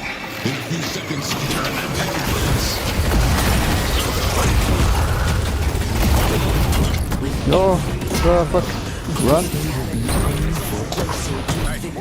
Ah, that doorman. That's a basic strategy that doorman people use. Ah, shit! Ugh. 3 health I had. Jesus. I better go back.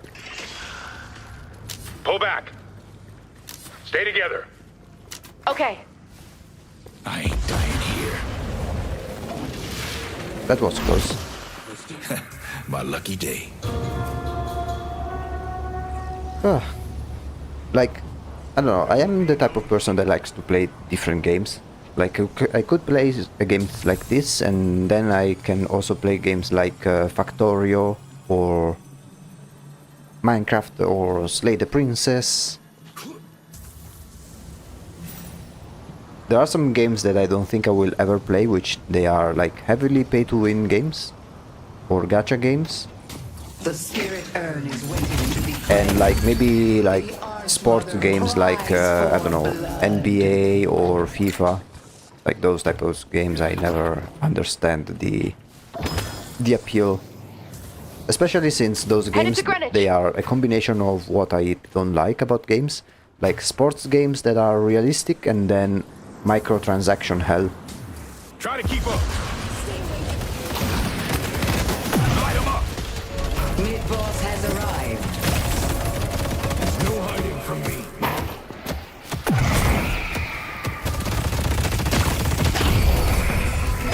Took out Hayes. Poor Hayes, as she was running away. Yeah, in this game it's more about being richer than the enemy team, which you can tell by the numbers up here.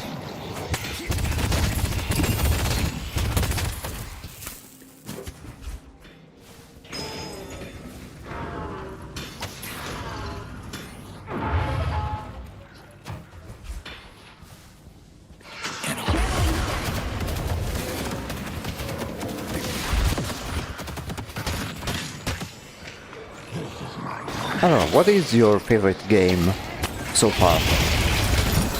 Or at least some of your favorite games, if you don't have one in particular. One by one. To me, I think my favorite games are like Hollow Knight, Took him out. Half-Life 2, Garry's Mod because it has a spot in my heart. Again. No, Enjoy our hospitality. I think I'm cooked. Run, run. Protect the urn runner.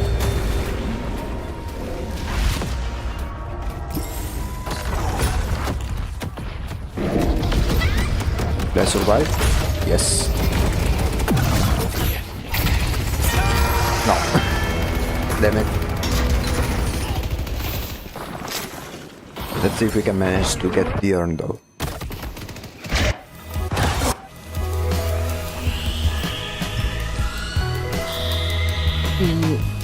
Let's see other games. I mean, this game I think may very well become one of my favorites. Another one is Barrel Trauma, which is a submarine sci-fi simulator type of game.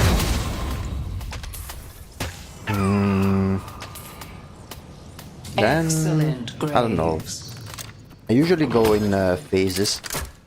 Like right now I am in the Deadlock / Yu-Gi-Oh phase.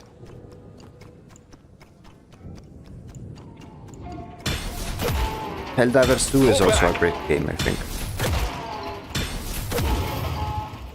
Sounds good. Oh, let me get some water now, since we are waiting.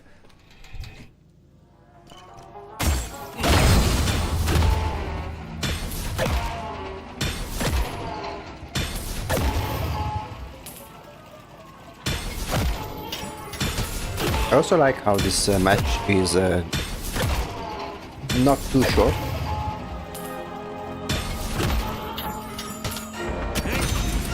I think we may have time for another match, I think.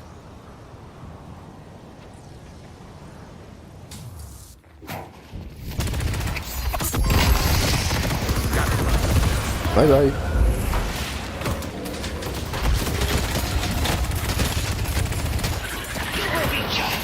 Let's ash him.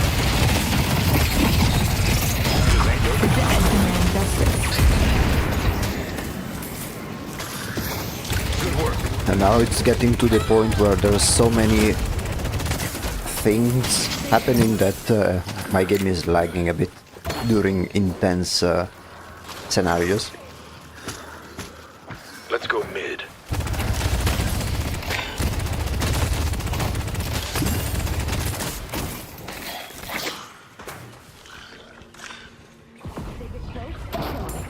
What are they saying? Okay.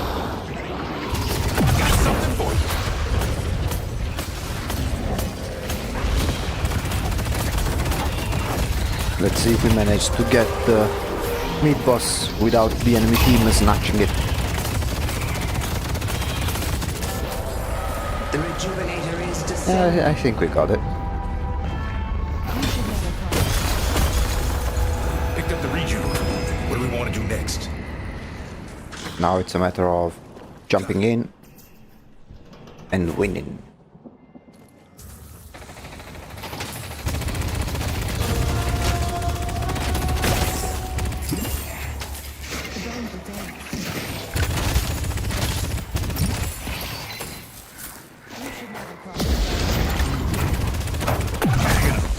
Stay will be unforgettable.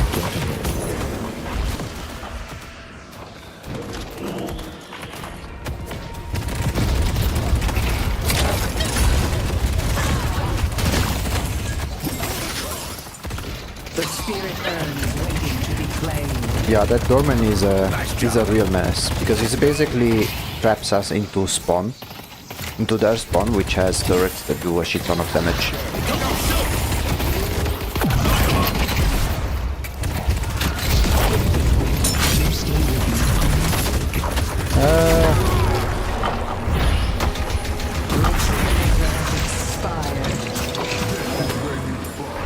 Pull back. Yeah, we kinda failed this this attack, but we can still do it. We are still in the lead in terms of souls.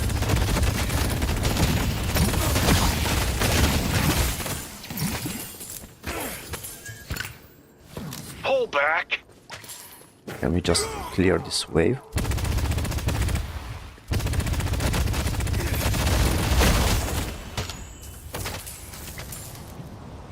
Get the items. Get your Jezebels later.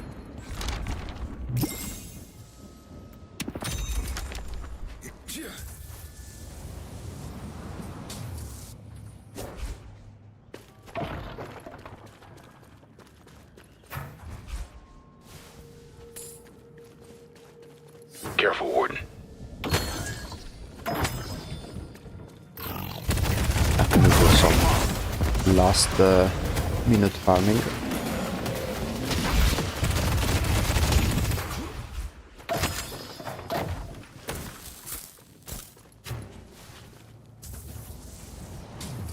Pull back.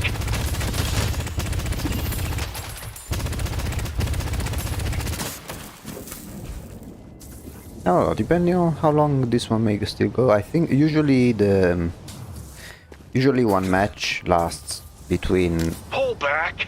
30 to 50 minutes. It's my time.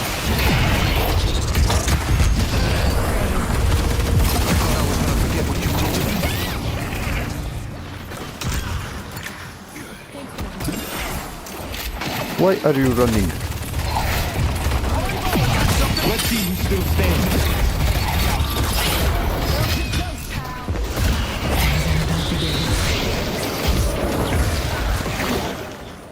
Nice. Nice job.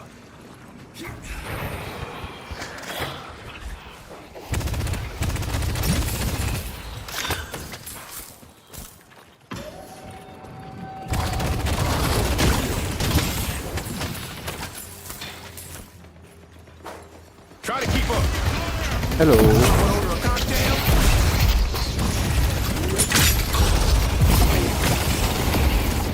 Oh, careful about Dorman.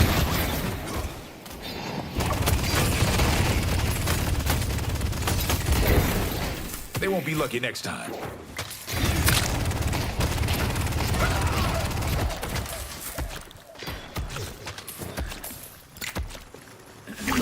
I believe no one outruns me. We must deliver the urn safely. Let's get the urn. I think this time they will try to contest it really aggressively. Ooh. Let me get this one. Yeah, fuck this Dorman. I mean, he is a good Dorman. He knows how to use the strats.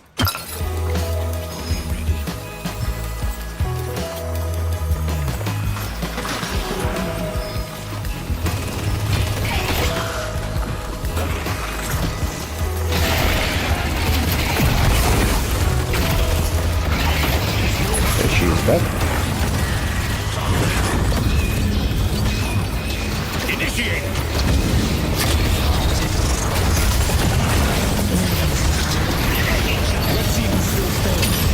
What a mess.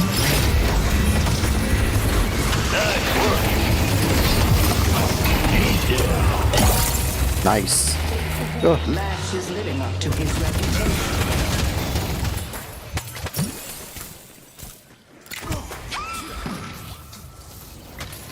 The wolf preys on our enemies. come on now. Them Dorman. Do your thing, boys. See that again?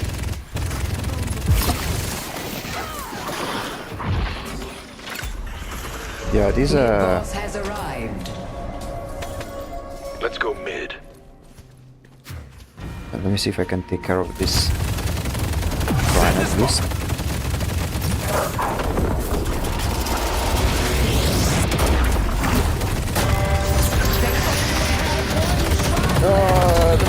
Damn it.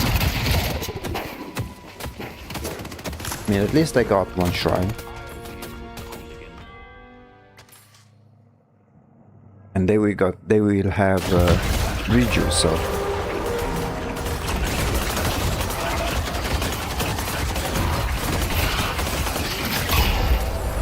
The rejuvenator is descending. I will strike Come them on, down. boys. The spirit urn is waiting to be claimed.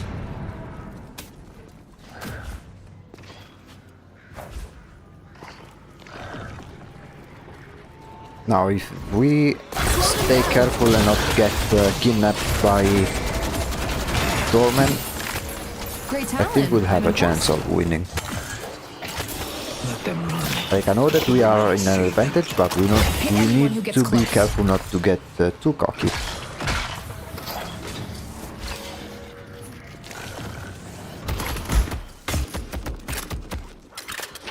Let me see if I can get maybe some defense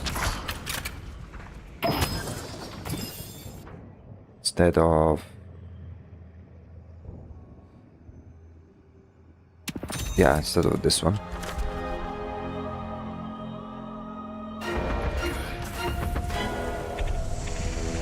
I'm coming. We need to kill Dolmen over here.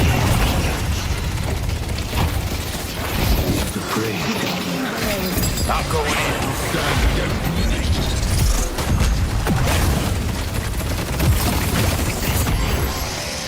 Oh, she's dead. You thought I was gonna forget what you did to me? Is dead?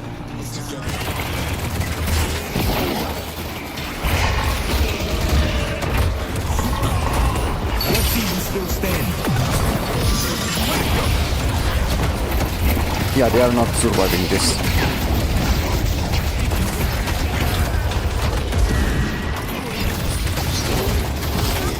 What a mess. Now's Nice. the time for mercy. We gotta end it now. Other lanes are pushed way too hard. Yeah, I agree.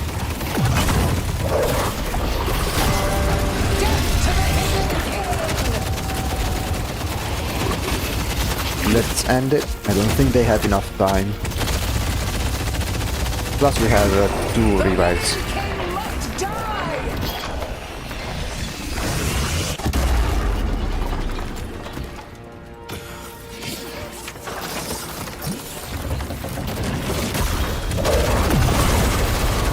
And GG.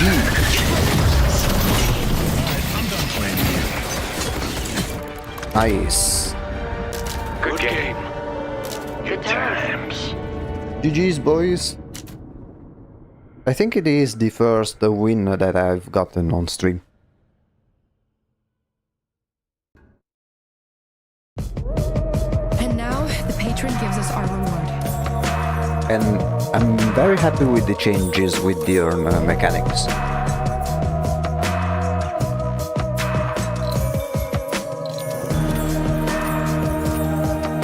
Okay, let's see if we can manage to do one other match. Even if it may mean that we overextended the stream a little bit, but I'm having fun so far.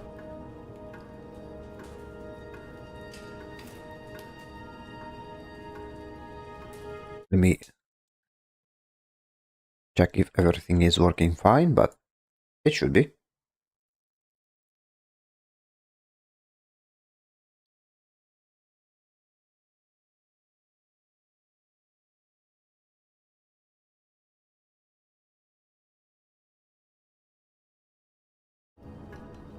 Okay, yeah, everything should be all good. It's also a bit dependent on the type of characters that I get, because there are some of them that I want to try to play and I have them selected, but I'm not too familiar with them. So like Infernos over here, he is very straightforward, so it's not that big of a deal to play him.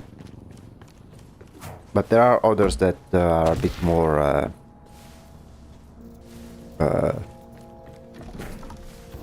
they are not as straightforward. Especially those that have support roles.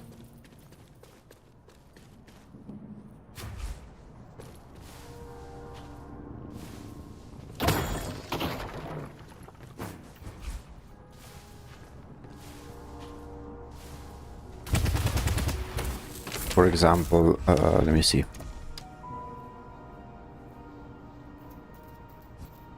One of my favorite characters to use Of course you picked is me. this one, because she has an interesting mechanic. Like most of her abilities, they consume some of her own health, but she also uses them to heal herself. Although I'm not sure if we are going to get that one. Oh, okay. I mean, Venator is also pretty straightforward. Although I've rarely won with this guy. Let's see how the round will go. I think this one will be the last play before we end the stream. But before we end the stream, I want to showcase the trailer of the game Blasphemous. Let me check something. There we go.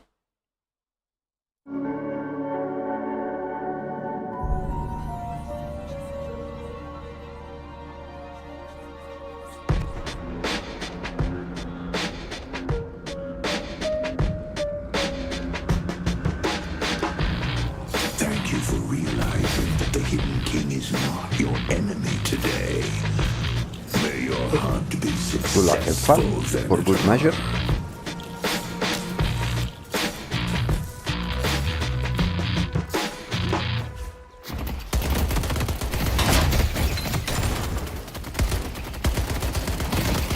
Okay, we are both carry characters, so okay. My lane, it's me and Victor, which they are two carry characters. It's a little bit less balanced compared to who we are up against, which is one carry and one support.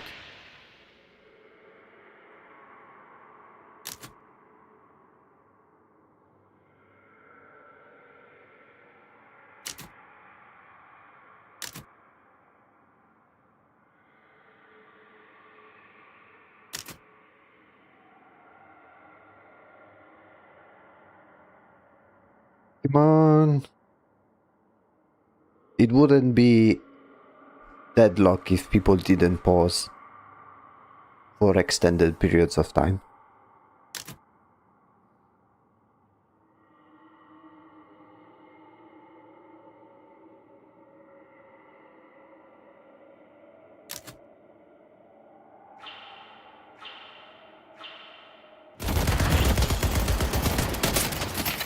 Let's take out the doorman.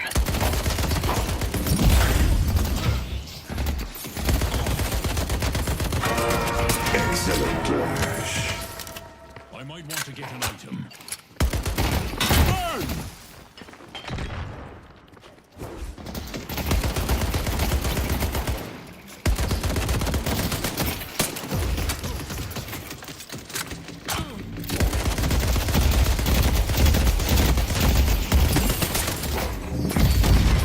Ouch.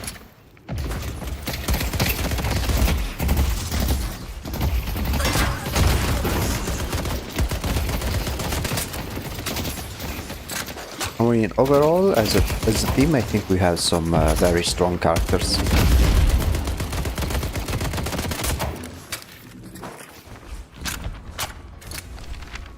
It's brutal out there, huh?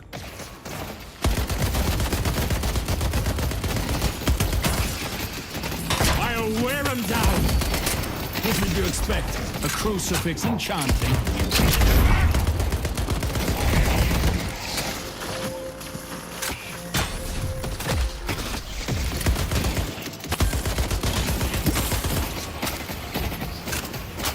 Let's see.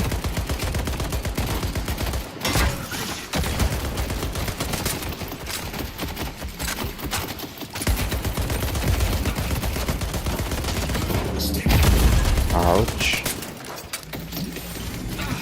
You won't harm me. Fuck. This isn't over yet. I need to wait for a heal.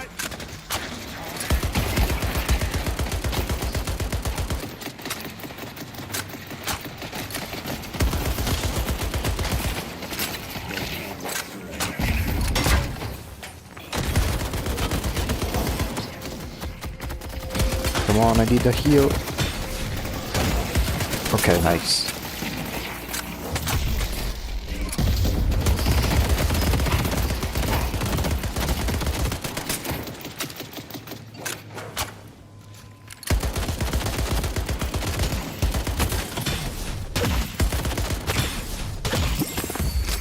Once I trap them, they'll be... I lead them to this.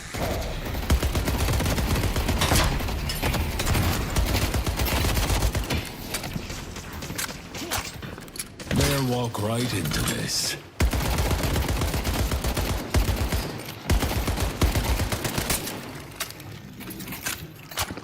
Oh, Victor is back there. Oh, nice. Go in his shop. Let the fire flame them! Let them weep clash.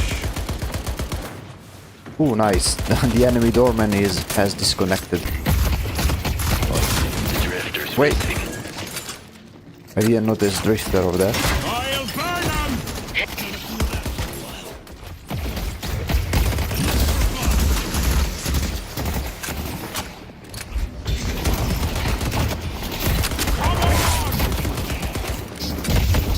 Ouch.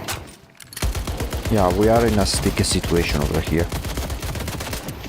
Rock in position. Come on. Nice.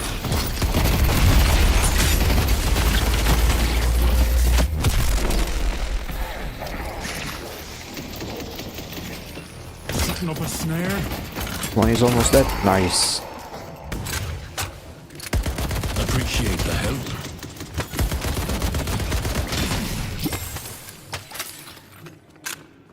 Going to shop. Tell you what, I'll throw in a free keychain.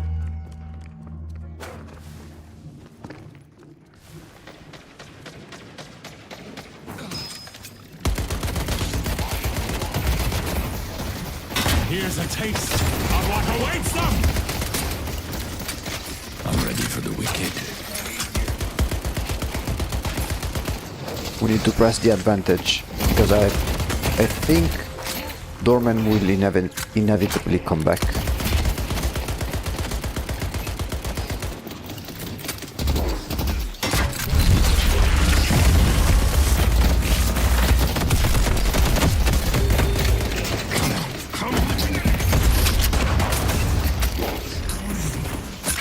Nice.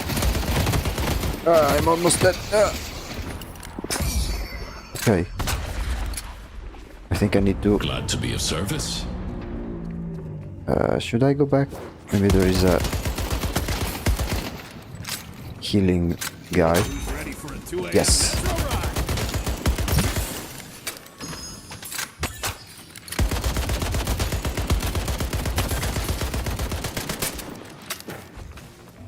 I got more where that came from.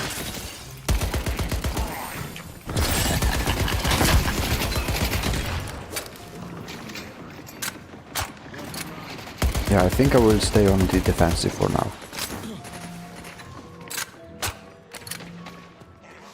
And try not to push too much.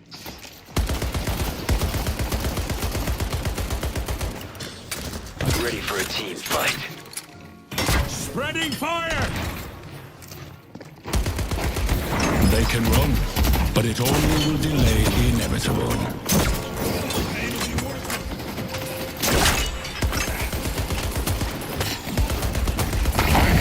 Oh shit. Yeah, I'm a hide.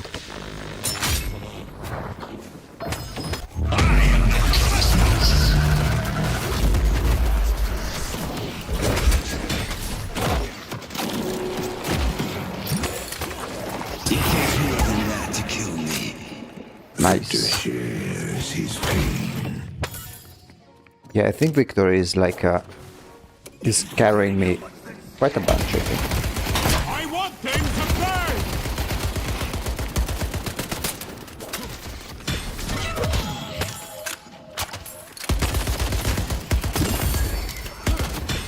Okay, the doorman came back, but they are at a Let him come for me. severe disadvantage. Not today, friend.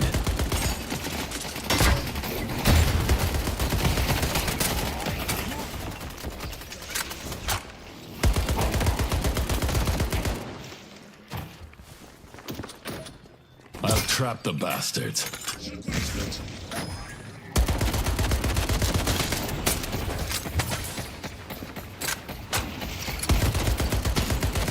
Going to shop.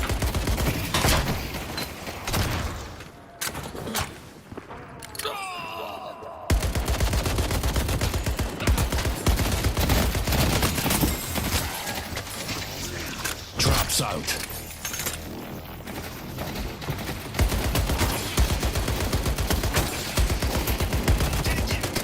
Dropping fire!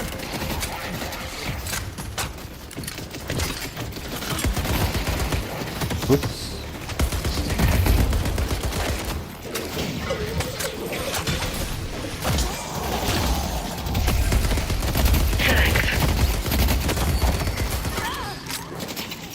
Burn them all!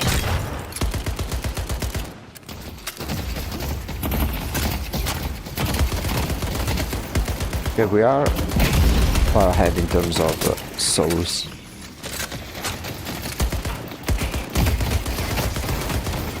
There goes Mila Domini.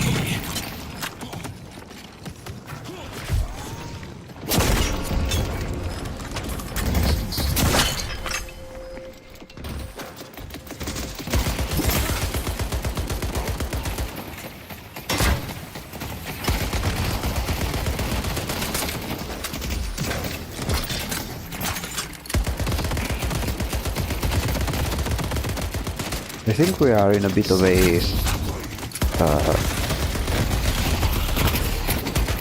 what's the term? Not really a standoff, but damn it, what was the name? You can't hide from a Venator. Not a stall, but not an impasse. Throw in flame! Like when two sides they cannot do any amount of progress against each other in a meaningful way.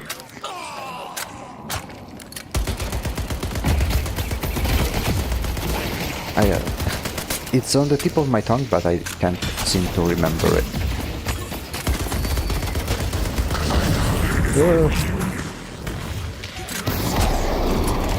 Yeah, I think we have lost the Guardian. The Guardian on Greenwich.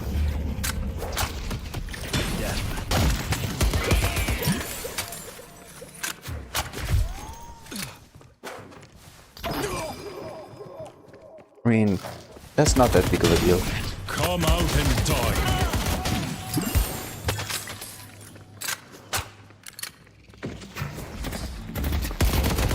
Ready to stay in the fight. Throw in flame!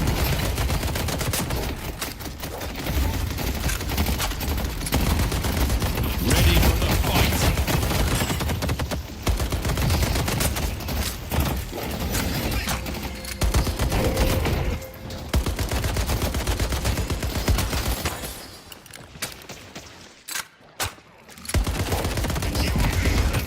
Dropping fire! Let me see if I can. In nomine Patris et Filii et Spiritus Sancti. Come on, come out.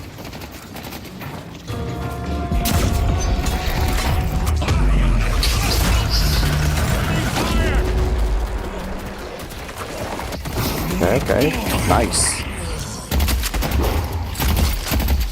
Teamwork.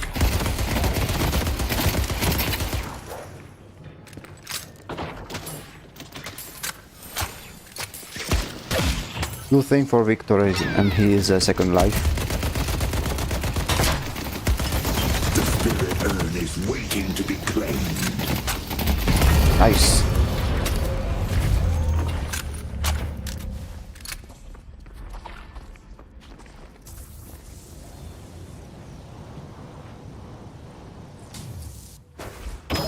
Okay, so far we managed to both do this laning phase without dying once, which is pretty nice.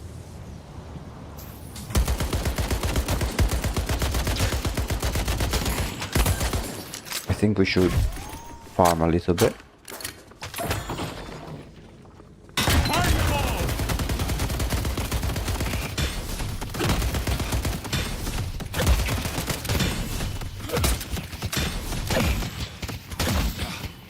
Judgment comes. I've saved up a good amount of souls.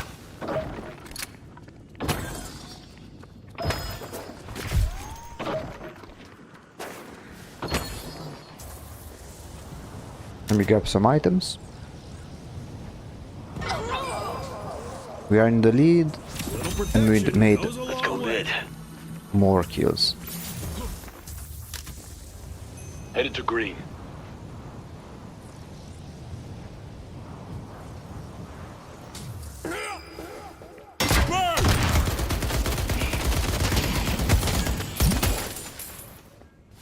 Especially with characters like this one or Victor, we need to farm a little bit on the side lanes.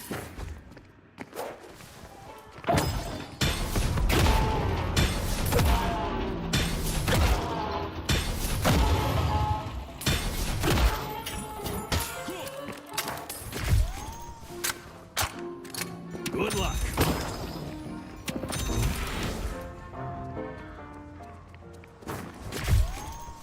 Headed to yellow.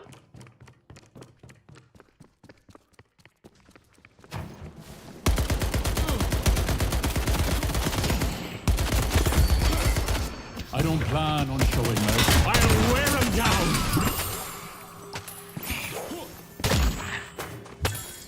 And yeah, poor Dorman is way too far behind now. Let the ley lines course through you.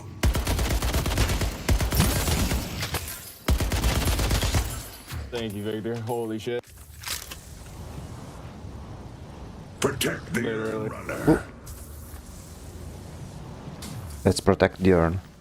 Really love the new mechanics. I hope it will stay like this. This King of Help the me Hill deliver type this of thing. thing. Okay.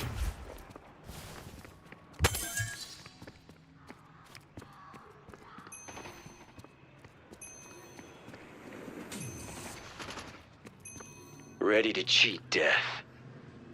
Ready to kill them all. Okay, get ready for the clusterfuck. I'll burn them! Wrath comes for them.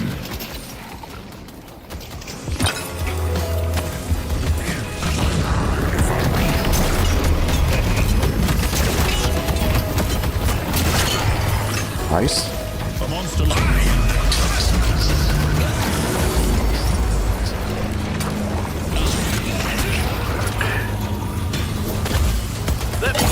Nice. How it's done. Save them! They've taken our yellow guardian. Hey, let's push green. Headed to yellow.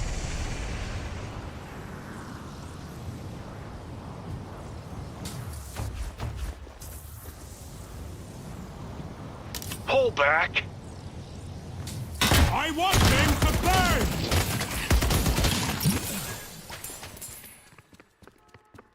There we go.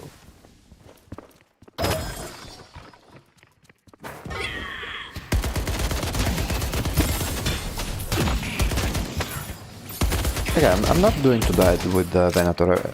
I was thinking I was not going to perform as well with him, but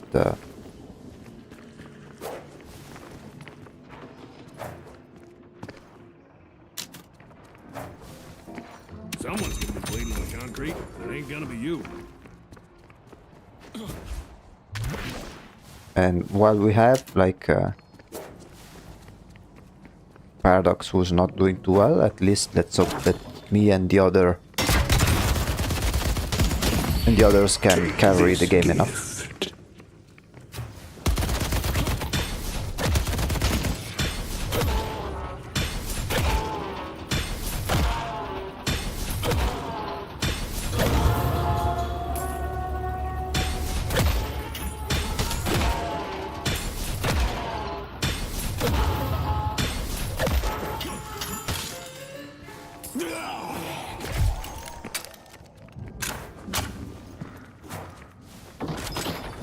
Our Victor is pretty juiced up, I think.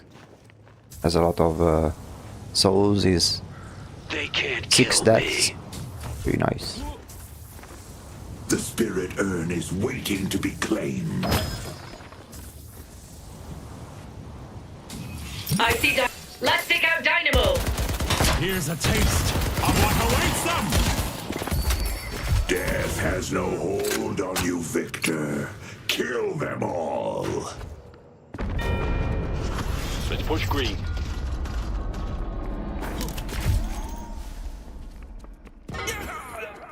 Yeah, we need to see if we can push the advantage.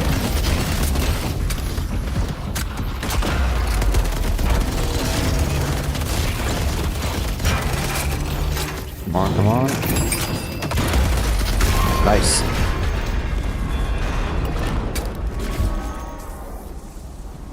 Two walkers in 2 minutes.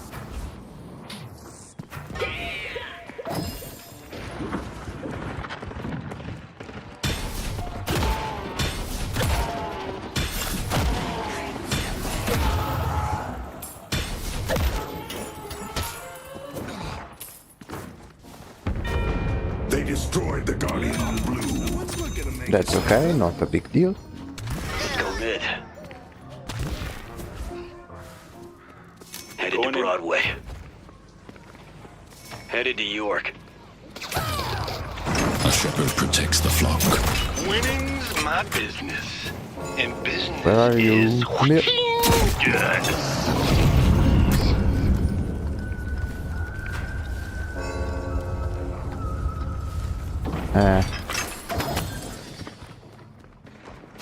I'll get him next time.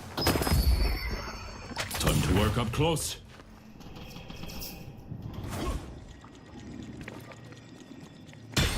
Work doesn't come cheap.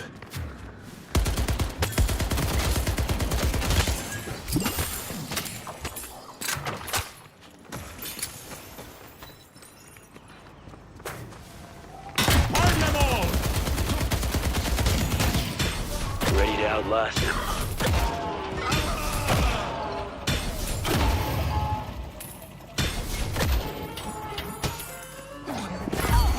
Slay them and grow. We must lean on each other to win.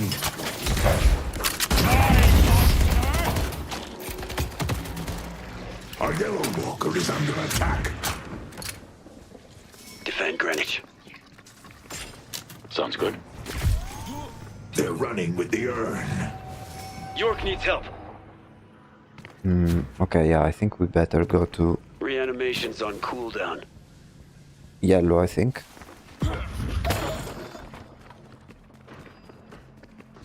Our Blue Walker is under attack. Spirit Jar is here. I'll wear them down!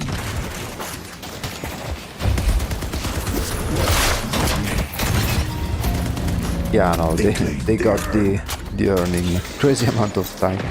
Oh, Ready for the fight! Headed to York.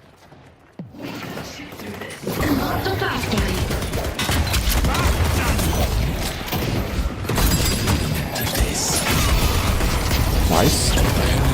Nice. Dies today. Nice. I see the enemy. Come on. Come on. Let's push blue. Where are you? No, fuck. Okay, nice. Let's go mid. Let's go mid. The Venator is relentless in his hunt. I'm coming, baby.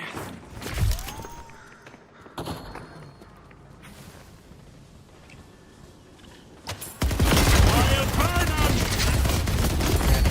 Such blessings the king shall give. Spreading fire!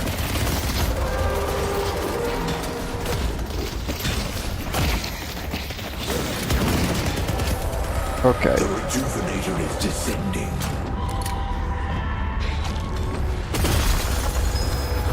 Now all we need is a plan.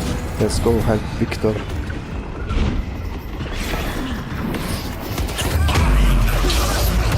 Oh shit.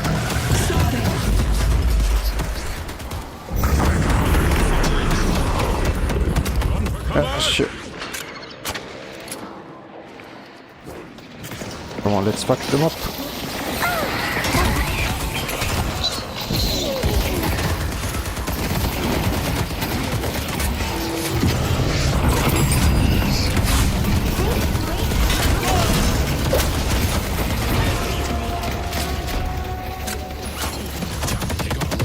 Fuck, what is...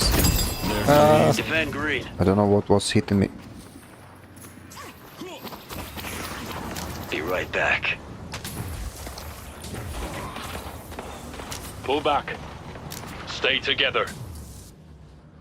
Our Green Walker is under attack. Yeah, let me get some health and items back. The Spirit Urn is waiting to be... They've destroyed our Green Walker.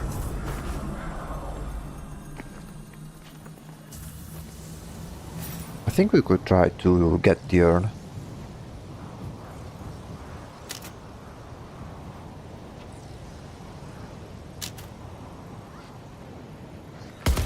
Let the fire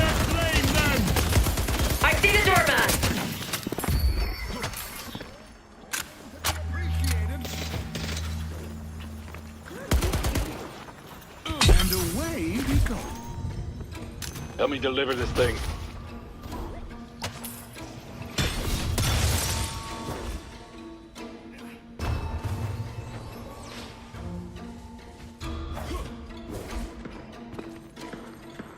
Ooh, I'm so fast. Nyum. Plus we have Victor. Nice.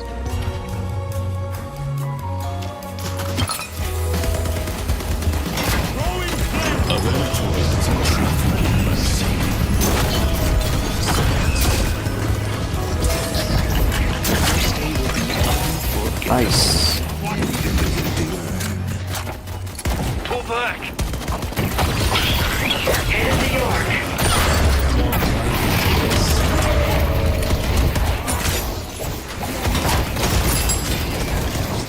Nice.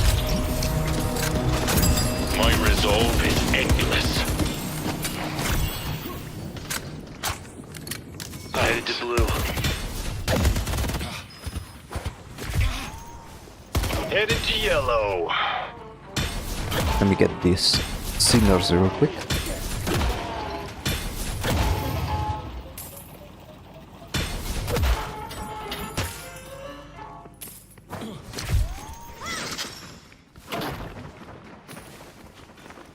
Okay. Yeah, compared to the last time, we are already at a considerable advantage.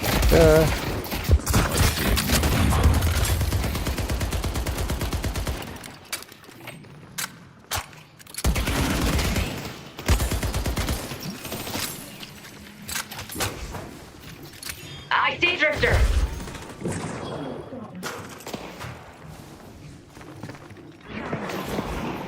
Reanimation's ready.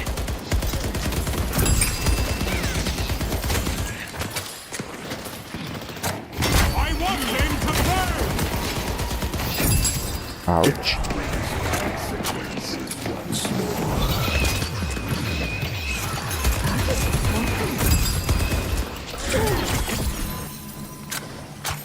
Thank you.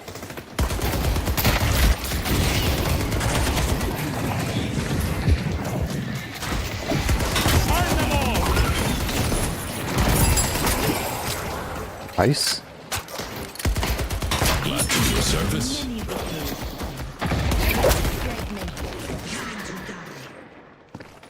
Let me see if I can. Domini proteggimi. Dum paios interficio.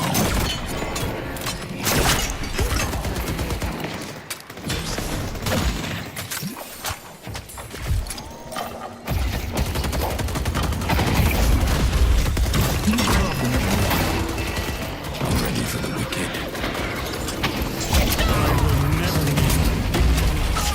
Okay. Okay, we got this walker. Let the fire blaze!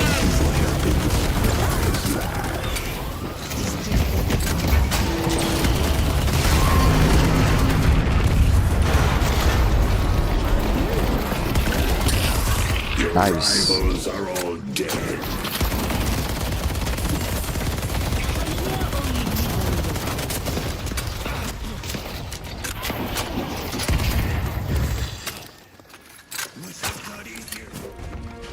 Yeah, I think this. Let's push York.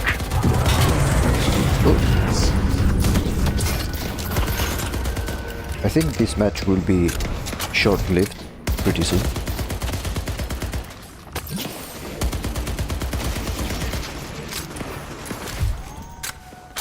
Let me try and get the other Need to be careful not to overexpose myself. side.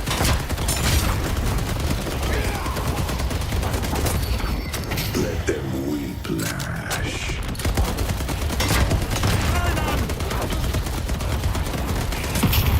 Okay. You think you're winning?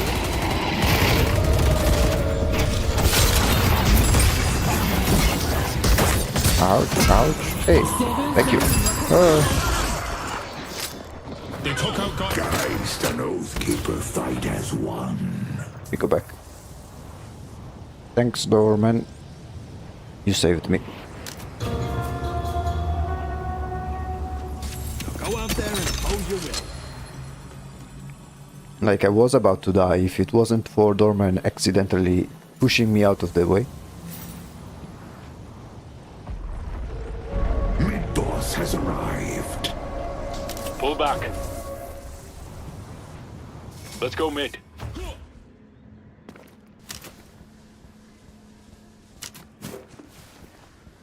The spirit urn is waiting to be claimed. They only have one shot left.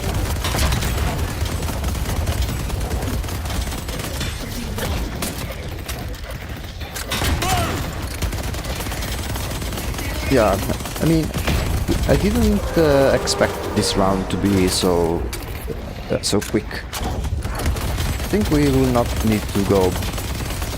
I mean, we are already over the usual 3-hour The rejuvenator is descending. duration of the stream, but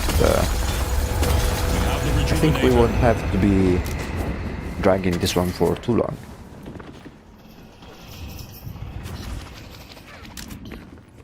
York is under attack. Pull back. Stay together. Headed to yellow. Time to end their miserable existence. I have my orders.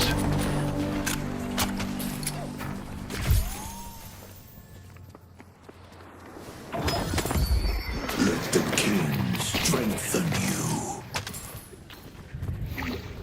We may try to do Urn, but I don't think it's necessary. Right now we just need to push the different waves.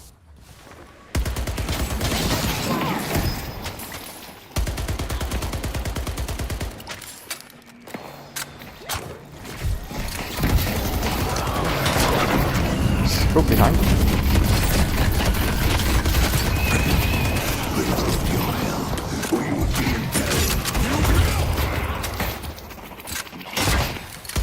Appreciate that. I want them to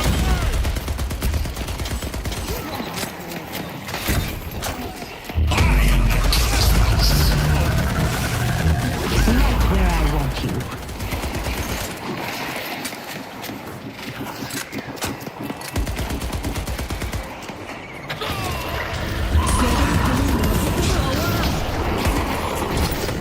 Took out Ren.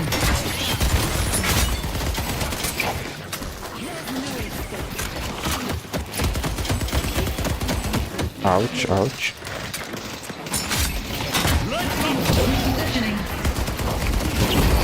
Nice, nice. A Venator will not be denied. Hunt them down like wheat.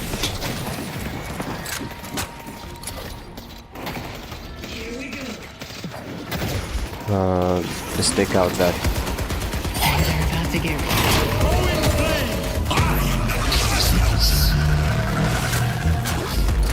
A Venator doesn't traffic in mercy.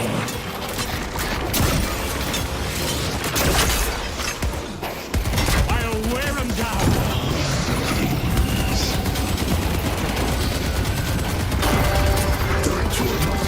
Yeah, I think this is going to end pretty soon.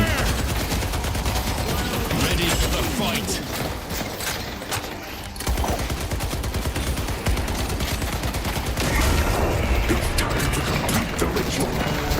Yeah, GG. Hey, 2 wins in a row. That is something.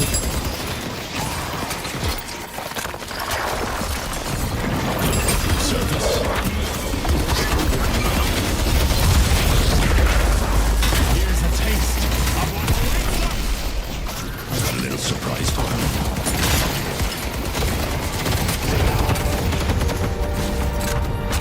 No one is going to stop me.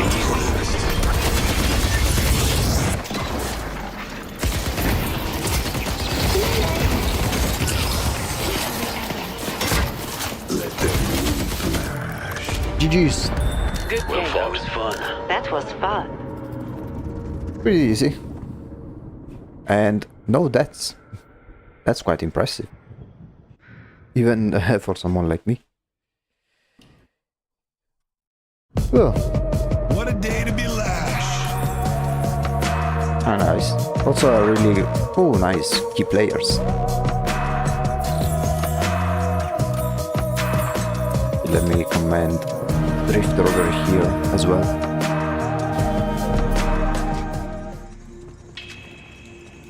Yeah. I think that's been a nice way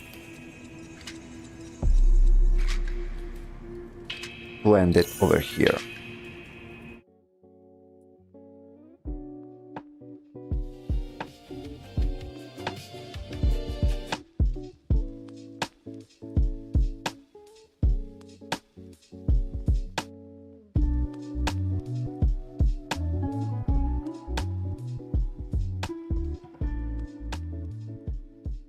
What can I say?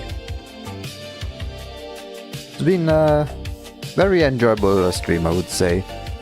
Many things were unexpected, especially the raid that we've done. So that tells me, would you guys like to do another raid to someone else? To our Twitch friends over here? I think we can do one if you wish to do so. Let me see if we can find maybe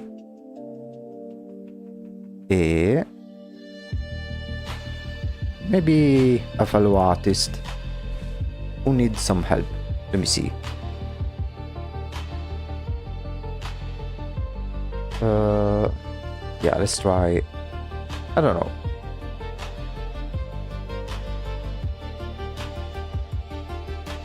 Would you guys want to try and raid someone?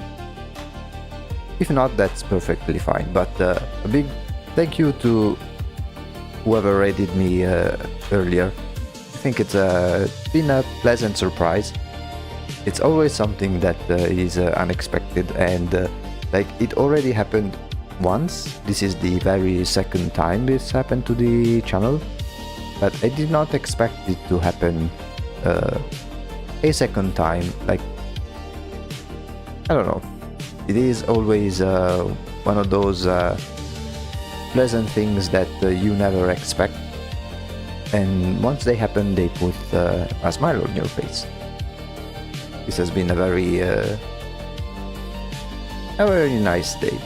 So to those who have just joined today through the raid, if you want, we also have a Discord server to know with further notifications on whenever I'm going online. And if you want to watch some older streams, everything is saved on the YouTube channel, which I stream on both Twitch and YouTube. So if you ever want to watch some older streams, all you need to do is go to YouTube. As for here on Twitch, if you want to know whenever I'll be online next time, there is a countdown which will tell you exactly when I'm going live. So the next stream, it will be on Monday at 8:30 p.m. CET time, in which we will continue the other project. We are basically alternating between these two projects, and simply we'll see how it goes from there. And the gaming stuff is only dedicated to the second half of the Saturday streams, which, as you have seen, they are rather chill, nothing too crazy, just some drawing, gaming, and good vibes overall. Yeah, I mean, I don't think I have much else to say other than a big thank you to those who joined. If you like what I do, the drawings and the content overall, feel free to follow the channel if you both on Twitch and YouTube, depending on the platform of your choice, and consider joining the Discord server if you wish to do so. It's not very active because there's not many people, but it is still a growing community for a relatively young channel. We will meet each other on Monday at 8:30, and then we'll go with the regularly scheduled programs as we've always done. Having said that, a big thank you again to those who made the raid. This has been The Void Executive, and I will see you in the next company meeting. Have a good weekend, everyone.